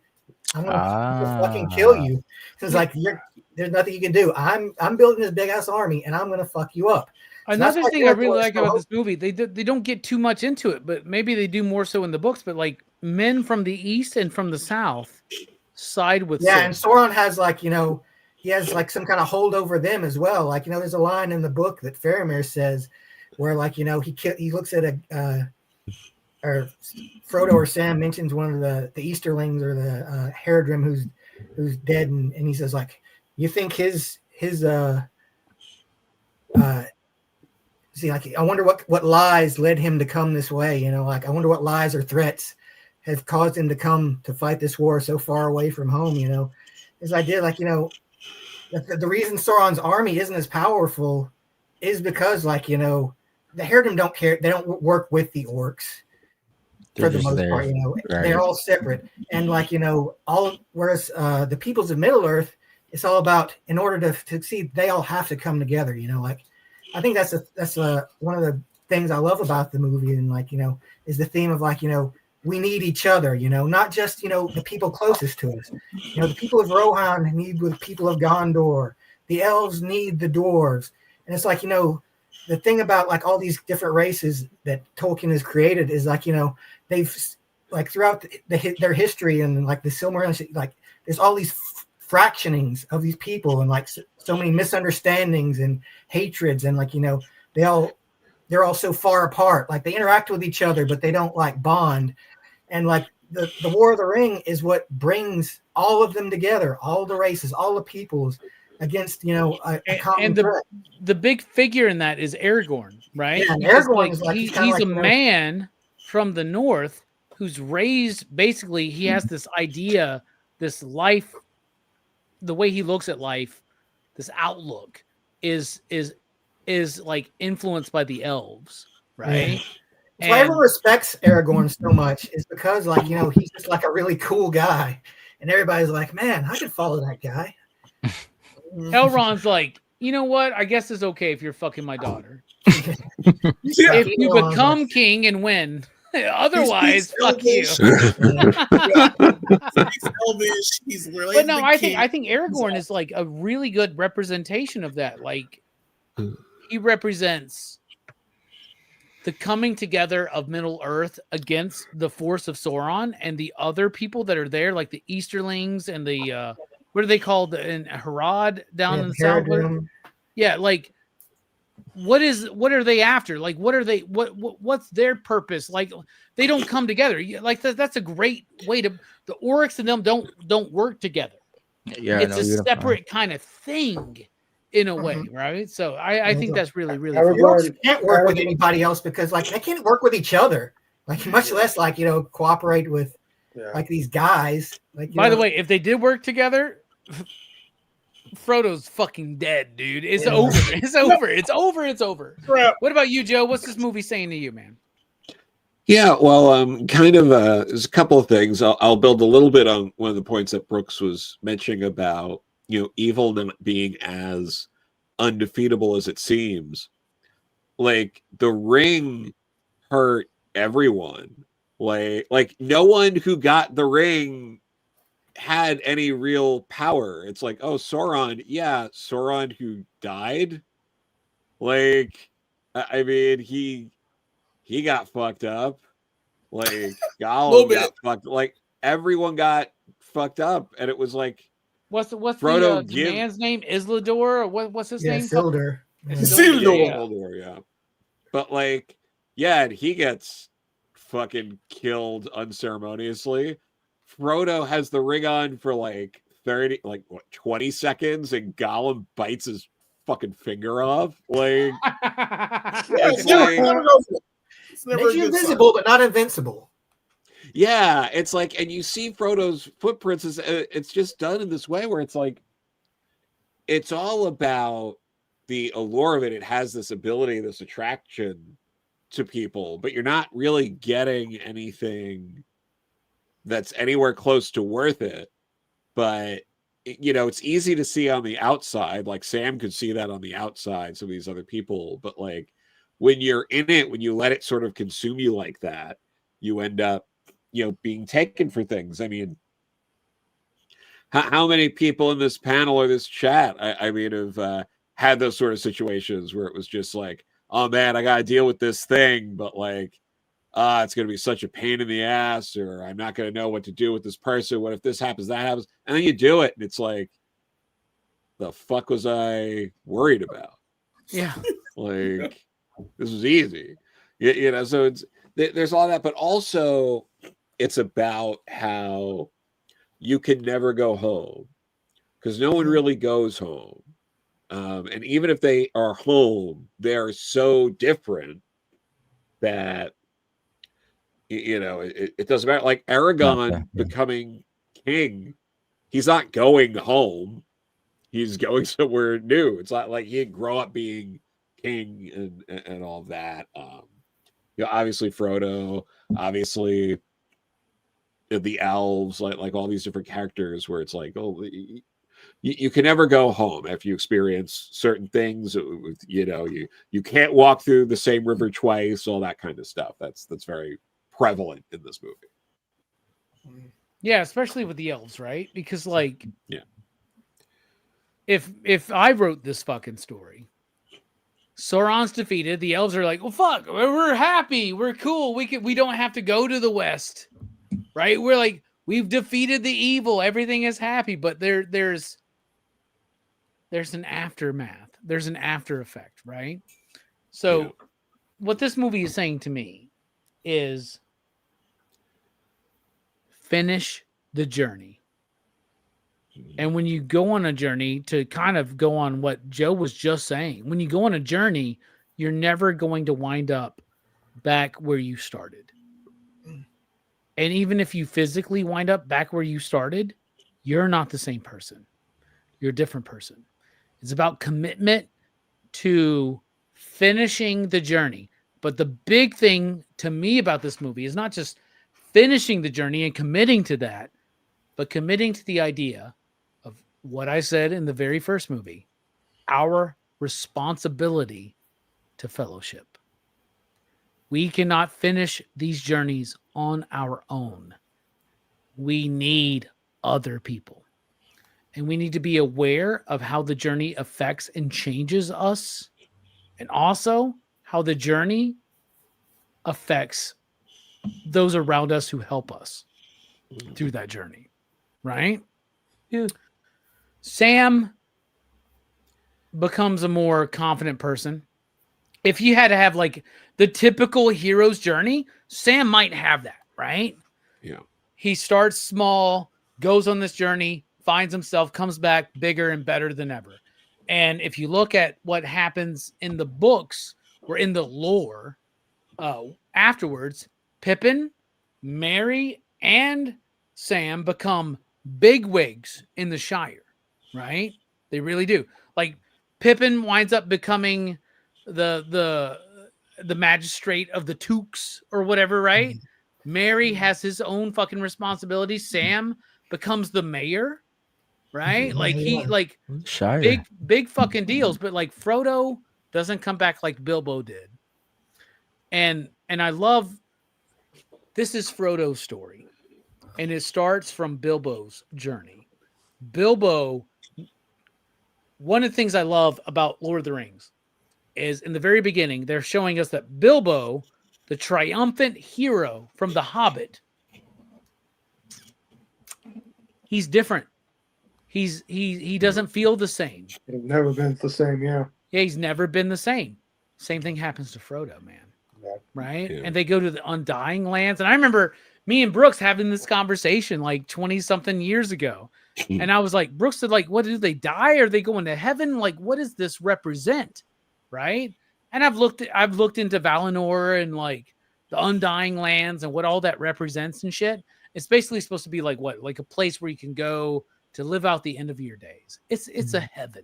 Yeah. It's an afterlife, basically, right? Yeah, pretty much. Even though Frodo has saved Middle Earth, the time of Middle Earth is at an end, man. It's over, right? Like Sam, Pippin, Merry, they may have like success afterwards, but like it's over. No more wizards. You know, Gandalf goes to the Undying Lands. No more elves. No more magic. Like, what is the cost of doing the right thing? Sometimes that cost is losing yourself. Does that make sense? Like, Yeah. I don't know. It's like it's about finishing the journey and understanding the importance of those around you to help you, but never underestimate how much the journey changes you. You can never go home again. And even those that go home, they're different too. You know what I'm saying? So sometimes for the better, like Sam, if Sam doesn't go on this journey, his life sucks. Yeah. Right? Yeah. He never That's a got good girl. Merry and Yep. Pippin have privilege that they're born into, right? Because of their family line. Like I said, I've been diving deep into Lord of the Rings. I like, see. They have like a privilege, right? But like Sam doesn't. Sam is a gardener for the Baggins family, basically the Baggins Sure. estate. You know what I'm saying? So there's something about it, man. Like finish the journey. Know that journey is going to change you. You can never go back to the start. And those that you need to help you also be changed. That's a responsibility, man. It's crazy. I don't know. I fucking love it. I love this fucking shit. So I think it's saying a lot. We all think it's saying a lot. Time to rate the film out of 5 possible, you digs. And so far, just to let you know, Fellowship and Two Towers got perfect scores from the panel. So Return of the King, you out there in the chat, let us know what you rate this out of 5 you digs. Jelani, kick us off here on the panel. I hate this fucking movie. It's a 1. No, I'm kidding. Duh. It's 5. It's a capper. It does everything it's supposed to do. Two Towers, I'm sorry, it's still my favorite. It's clean cut. It's got the Battle of Helm's Deep in it. I love that fucking battle.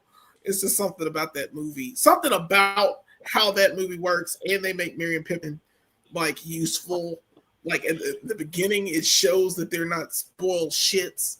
Something about that movie just makes me. I just love that movie. This one made me cry like a business snatch. I cannot believe I cried as hard as I cried in this movie over how wonderful it ends.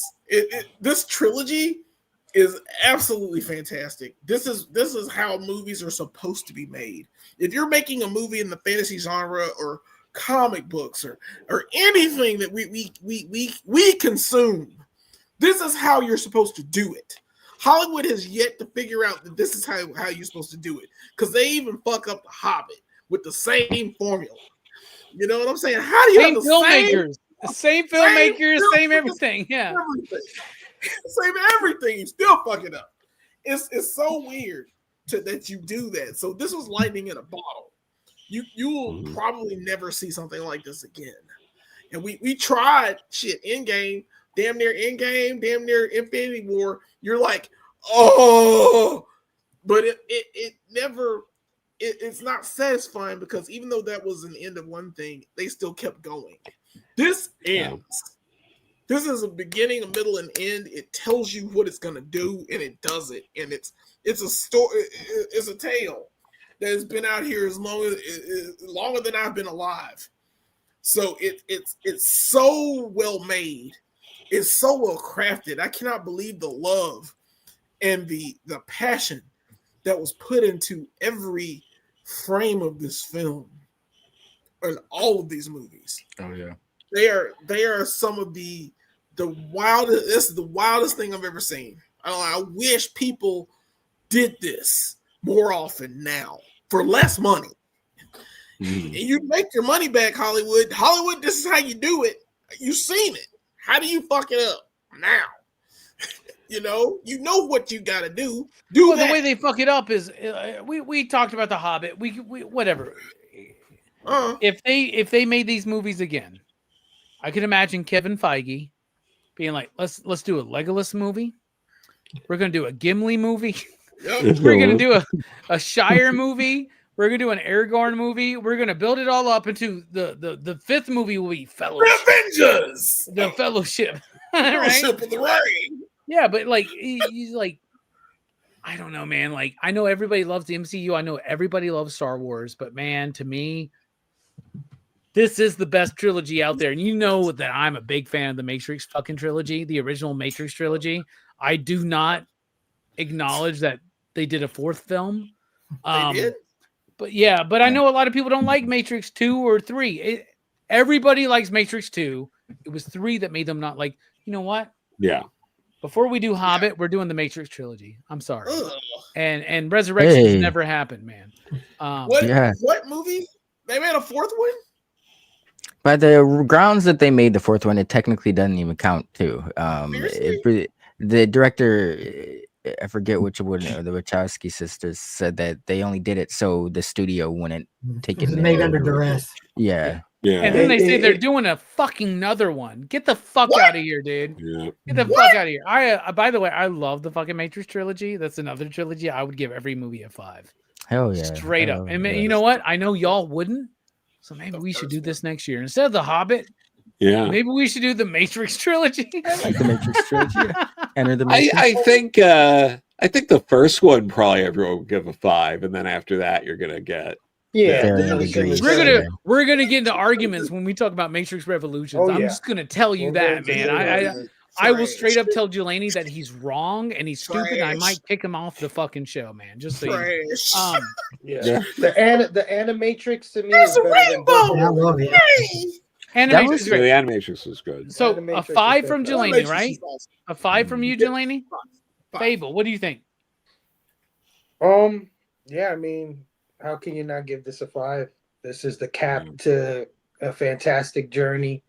It gives you all the feels. You know, we get the triumph, we get the endings for everybody. If I had a nitpick, I would say my man Gimli doesn't get any ending. Yeah, he Doesn't don't have get anything going on. Yeah, I don't know what happened there. Why everybody gets touched on except You didn't see Gimli. the post credits where like him and Legolas started fucking? Oh yeah, that's the That was MCU. actually a dwarf woman. That was the Kevin Feige version. That was the price you had to pay for losing the killing bet. Oh, It's like Bill Clinton and Donald Trump. my man Gimli deserves a little bit of an ending too. Maybe go back to his people that we never see, that never take part in the war. He's the only even though they're dwarf, supposed to be there. But anyway, love this film. Total classic. And the same feeling that Frodo got at the end, where he should be happy, but it's over now, is the same feeling I get from this movie in real life when I think about filmmaking. We should have this more. We shouldn't take the wrong lessons from these movies. Like, let's make a big ass war. People like big ass wars. Let's make a funny digital character. People like funny digital characters. You've seen Lord of the Rings, right? Jar Jar Binks. Exactly. Just the wrong messages.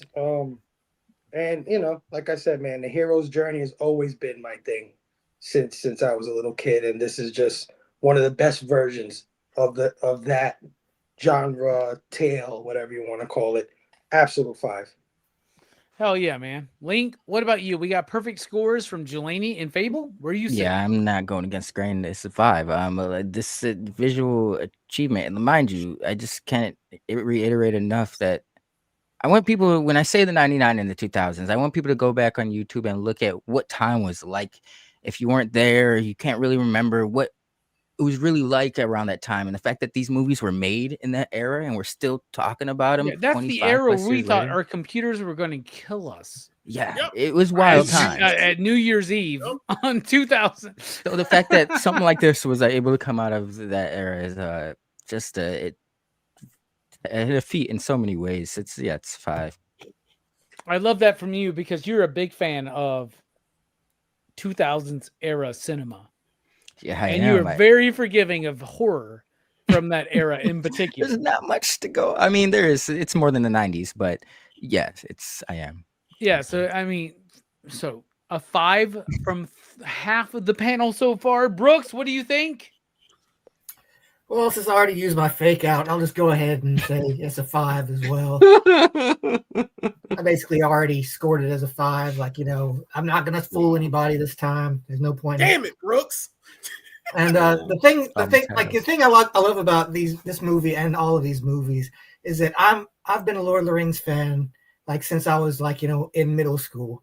And I love that these movies like open that world up to like so many people who had no idea about it. And I think like that's the kind of thing I found about the Lord of the Rings fan base is that they are more accepting. They do want, you know, they do intend to enjoy, you know, the stuff like the movies more because, you know, it's putting it out there, you know, more people know about Lord of the Rings now than ever would have, you know, because like not everybody will read like, you know, 3 books. Yeah. But, you know, you show them 3 badass movies, they'll sit through 3 badass movies. Yeah. And, you know, it's brought a lot, you know, it's brought it more into like, you know, the culture, you know, like, you know, it's become more of a part. Like it always was, but it was more of a kind of a fringe thing before. And these movies like really brought it, I think, to the forefront and showed people like, you know, what good high fantasy could be. And, you know, it's opening the door for like, you know, maybe more. But do you think the success of these movies is what why HBO greenlit Game of Thrones? Oh right? yeah, like right? Yeah, like, definitely. Absolutely. Influenced like, you know, the kind of this idea that you can do high fantasy stuff like that and people will get into it. Even Game of Thrones is what, like 5-6 years after this Return of the King film, right? When it starts, like 7 or 8. It came out 2011. Okay, so like not like it's so weird to me to think about this, but like when I go, oh yeah, this movie came out in 2003. That's not a big deal. And I'm like, oh fuck, that's 5 years after I graduated high school. I'm like so far removed from high school right now. I Like, can't imagine No, that it's J.R.R. great. Martin wasn't like Tolkien wasn't a guy for him. I'm pretty sure that was like required reading in his world. Oh, 100%. Yeah. No, sure. Well, I would say that George Martin and Stephen King with Dark Tower. Dark Tower has so much to do with this film. It's a George Without Lucas as well, Lord, man. well, not the film, but the books. But like without Yeah. Lord of the Rings, there is no Dark Tower, right? They right? tried to make and that I'm movie. a huge Dark It was Tower nut, crazy. man. Mhm. Super huge. Which, by the way, way Yeah, more right. convoluted than Lord of the Rings. Yeah. But also, I mean, you could go down to Dungeons and Dragons doesn't exist without Lord of the Rings. Like Yeah. it straight up Yeah. doesn't. Like, It's Yeah. crazy how Lord of the Rings comes out as a book, inspires a generation that will go on to make the Star Wars, the Dark Towers, whatever you call it, and then come back so many years later as a great film and do it all the fuck over Well, what's again. crazy is that fantasy and fiction was done before the books came out. Yep. Nobody cared about high fantasy and fiction anymore. Wow. And then Tolkien's Lord of the Rings changed everything. Yeah. Changed every fucking thing, man. It's so crazy, man. What about you, Joe? Out of 5, you digs? What do you give it? Perfect scores across the board so far. yeah, no, it's a 5. We can keep this moving. All right. We'll keep it moving. I give it a 5 too, man, as well. Now, here's the thing. Everybody was giving me shit talking about fucking Star Wars earlier. Would you raise your hand if you would give New Hope, Empire, and Return 5 you digs? If you gave all 3 of those movies, would you give all 3 of those movies 5 you digs? I'm sorry, I'm still doing Jelani this. and Fable are fucking George Lucas marks. No, You probably I'm love a- the I'm a Howard the Duck Trekkie. movie too, I man. No, because I fucking hate the prequels. So I don't know what you're talking about. No, I'm So just we saying, cannot- even those 3 movies, ignore the prequels, ignore the sequels. Those 3 movies, Dog, to me, watched don't the- hold a candle Let to me them. put it like this. Oh, Go- I'll put it like this real quick. All right, I watched Return of the Jedi first. There you go. I saw that first. Damn. Okay, it was 83. Okay, I didn't know what the fuck was happening. I was a kid. I didn't know. Yeah, nothing. you were like 5 years old, man. Yeah, I knew nothing, but I saw it first, and I was like, but even before I saw that movie, I knew that Darth Vader was evil. I knew Luke Skywalker was good. I knew all of that going in, and then as I was a kid, I watched the others on VHS as I grew up. So it's not only a nostalgia thing, it's me connecting to these movies at the end, watching them from the beginning and loving them all the way through. I would also add that at the time of when I was a child watching them, there was nothing like them. Just like there's nothing like Lord of the Rings, there was nothing like Star Wars. Seeing the Falcon in space and the Star Destroyer and the X-Wings and the TIE Wing battles and the lightsabers. The lightsabers were like the fucking coolest weapon ever in life. You know what I'm saying? And yes, we've been oversaturated and we've been bombarded with so much Star Wars that it's kind of watered it down in the mind. But I'm not going to sit here. Well, and shit same on thing that. with this. I'm not going to shit on that first experience. It is iconic and it shows because it still survives. Much like And they're almost not fair to compare because they're aimed Yeah. at 2 different demographics. So like Star Wars is clearly aimed at children. You know, that's why it's Yeah. easier to extrapolate the messages as soon They're as both fantasy fucking trilogies, man. Yeah. I don't think I don't think it, here's just the because- thing. The same 6 of us do the Star Wars trilogy, the original. Fuck the prequels, fuck the sequels. You won't We get don't all 5. give it a 5. We don't all give every We movie a don't 5. do that. To get I 5. guarantee you. But that's different because it's different looks, it's different things, it's the way nostalgia hits. But this was an achievement. This is more than just that trilogy. More than the original trilogy of Star Wars. It is more than that because it is an actual Like For it's a put feat. put the Lord of the These Rings fucking trilogy on for ambitions- a child, and then put the Star Wars trilogy on for a child, and see what outcomes you get. and Yeah. see All right, which but one here's you get. okay, but Well, here's I'm the not thing. saying that. Here's the thing. I don't I believe Lord of the know. Rings is better, Those but I just three believe Star because Wars they're movies are solid, right? And then there's a You lot ain't of shit that weird maybe about not be it. solid. Same thing with Lord of the Rings. yeah, the Lord of the Hobbit, Rings yeah. comes up, it's a big deal. They do the Hobbit fucking movies. They don't work. They do the They're Ring of trash. Power Like, fucking Amazon show.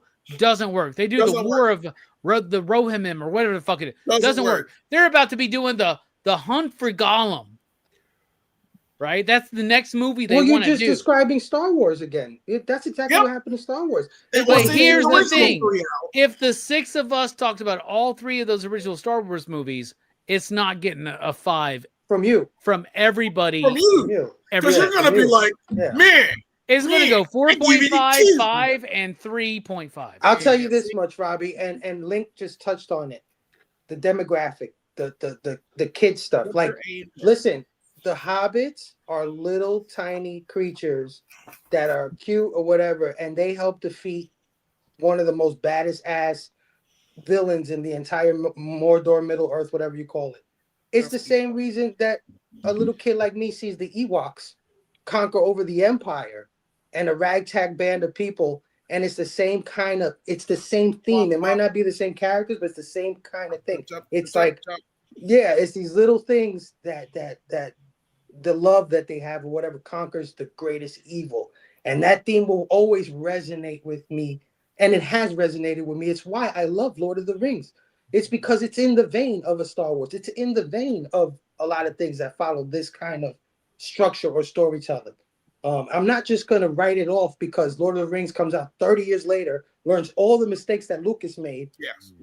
and makes a better trilogy, because Lucas never intended for a trilogy, right? He made one movie, it became so popular. Okay, we got to make a part 2. Oh, I thought Lucas had a whole goddamn fucking 20 movie saga he'll planned say out from that. the fucking beginning, But right? this was conceived from beginning to end as a trilogy. Peter Jackson came in, went on a mission, and said, I'm going to make this entire book that they say cannot be made and make it. And he did it. You know what I mean? So there's a lot of learning. Instead of the Matrix next year, maybe in November we should do the original Star Wars trilogy. I would love to see the same 6 people talk about the Star Wars trilogy. Yeah, just because You'd be like, that's a 3.5. No, I'm just going to tell you, Jelani, Fable, I love you. I think I respect your opinions. I think you are wrong. And this is coming from a Chucky Robbie, Funhouse sucks. It will I love, always suck. You can I watch love it the again. Next Generation. I love my Trek. I love Spock. I love Kirk. I love Picard.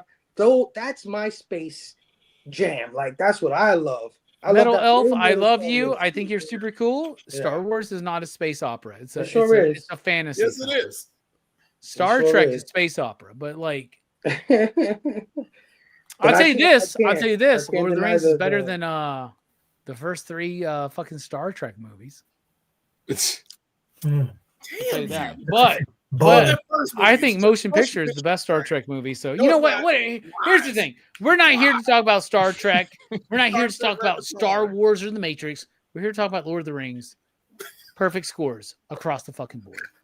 We love this trilogy. It's amazing. One day we'll get to The Hobbit. It will not be the same love. All right. PCP average of 5 digs for Return of the King and for all of these films. We love these fucking movies. And now we are at the end. Thus concludes our journey through Middle Earth and Return of the King, Lord of the Rings. Next week is December. Happy Thanksgiving, everybody. I hope you have a good one. Next week on Monday night, we're going to be talking about White Christmas. The week after that, we're going to be talking about Black Christmas. Then we're taking 3 weeks off, and we come back January 5th for the entire Jurassic World, Jurassic Park franchise. That's going to be January 5th, 2026. So lots of fun stuff to come. Did somebody just groan when they talked about that? It might have been Jelani. Yeah, I thought it was. I don't want Jelani's got thoughts about Jurassic Park, but I think they're wrong. He says there's only one good movie in all 7 of those films, and I think he's super fucking wrong. But Woke Delaney, is thank for you the for being villain. here. Final thoughts, my man. What you got coming up? I love these movies. I do. And I'm glad we had an actual vibrant discussion about Lord of the Rings versus Star Wars that actually works out very well in the vein of what we're doing. Yes, happy Thanksgiving to all. I will be at work. That will suck because my entire family is here, but it's okay because on Thanksgiving Day, we will have something that's going to be really cool. But before that, we've got a few videos that came out. One is a show and tell video. We did show and tell this time of all the figures we didn't really review this year. Some of them are pictured here. Some of them are really awesome. Some of them are awesome. And we just didn't get a chance to do them. We didn't have time. It's me. It is our brother Brooks, and also our friend Nate, who is also Huggy Bear from Huggy Bear's Toy Shop. We talk in length about show and tell stuff we did. Also, we did another cool thing. The next day, we did Brooks's house tour. So this is Brooks's house. All the stuff he has in there. And of course, we have Star Wars in there, the Millennium Falcon. So, stuff like that's in his house. He talks about it. We talk about stuff. This is the first part. The second part will air on Thanksgiving Day. So check that out. We're going to have a ton of more videos coming out, more toys, more stuff that we do. It has now been 3 years that we've been doing Go Figure reviews. So, guys, thanks for the views and all the things and all the stuff. Please continue to like, share, and subscribe for me and Brooks and everyone else who likes to participate in Go Figure reviews. Thank you. Oh, yeah. Fable, thank you for being here and joining us on this journey through Middle Earth. Final thoughts? What you got coming up?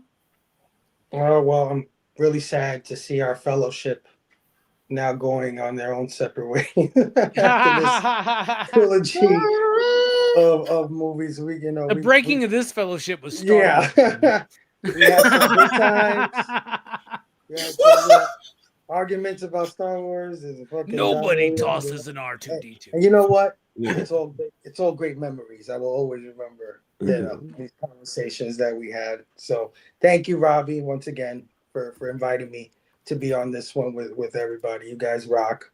And catch me on future random episodes of PCP Movie Night. I'll be somewhere in there in that lineup.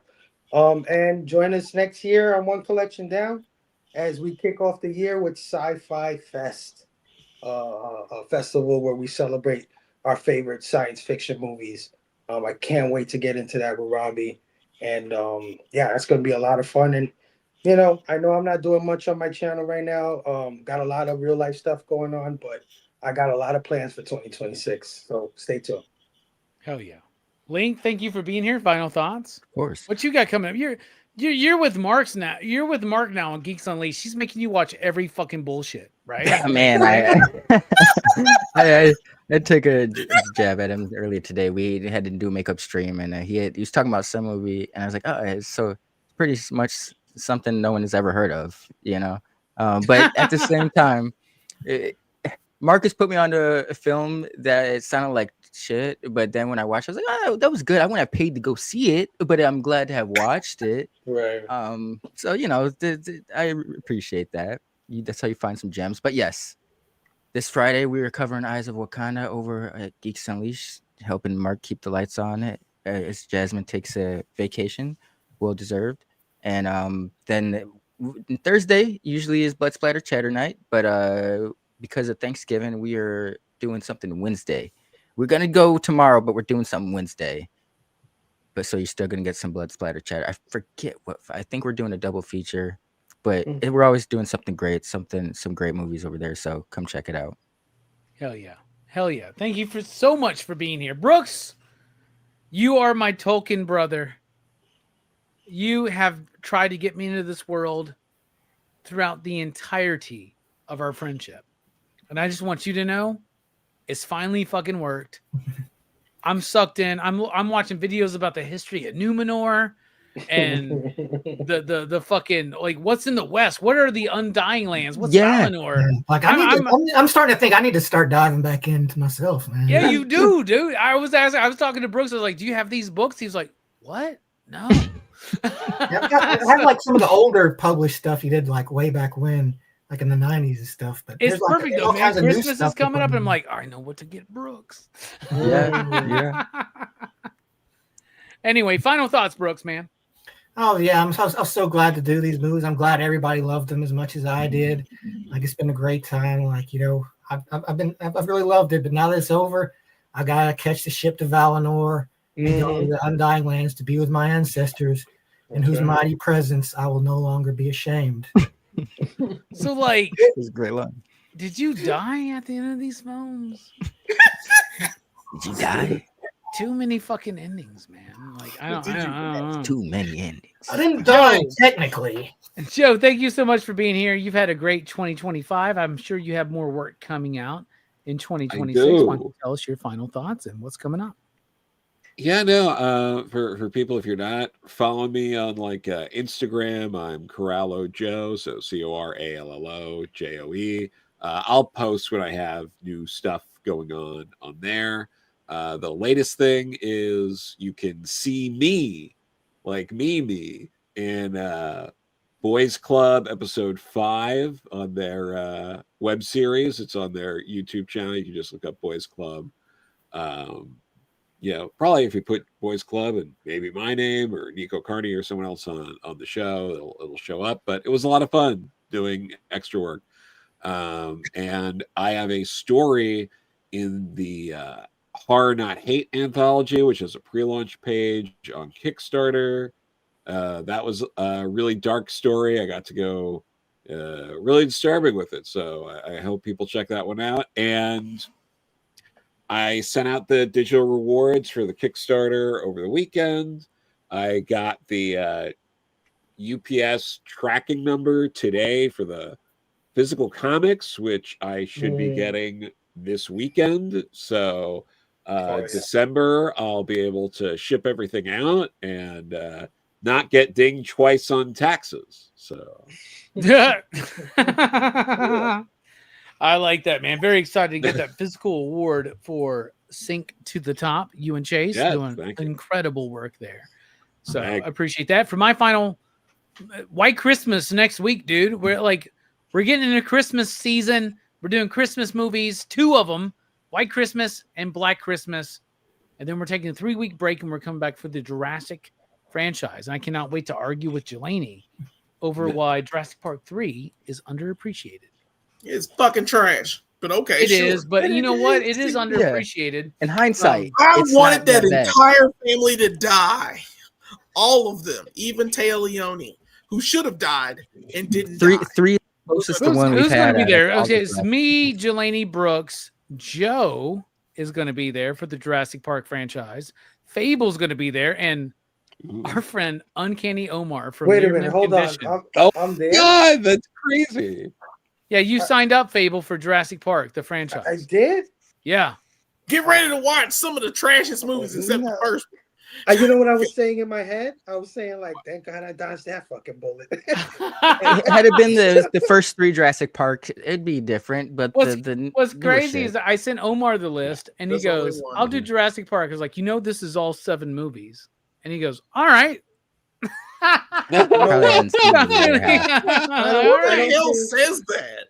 I don't think any of them are truly terrible movies. Like, we've seen terrible fucking movies. Let's be really real about this. Let's be honest, man. Fallen Kingdom's pretty bad. Funhouse is just trash. Yeah. Oh, fuck off, dude. Funhouse is great. All right. Yeah, I don't like any of the Chris Pratt ones that much, to be honest. Yeah, well, that's why you didn't sign up then, Link. Yeah. All right. So we got White Christmas next week, Black Christmas the week after, and then January 5th, the Jurassic franchise here on PCP Movie Night. Oh shit, I got some movies to watch then. Damn. Okay.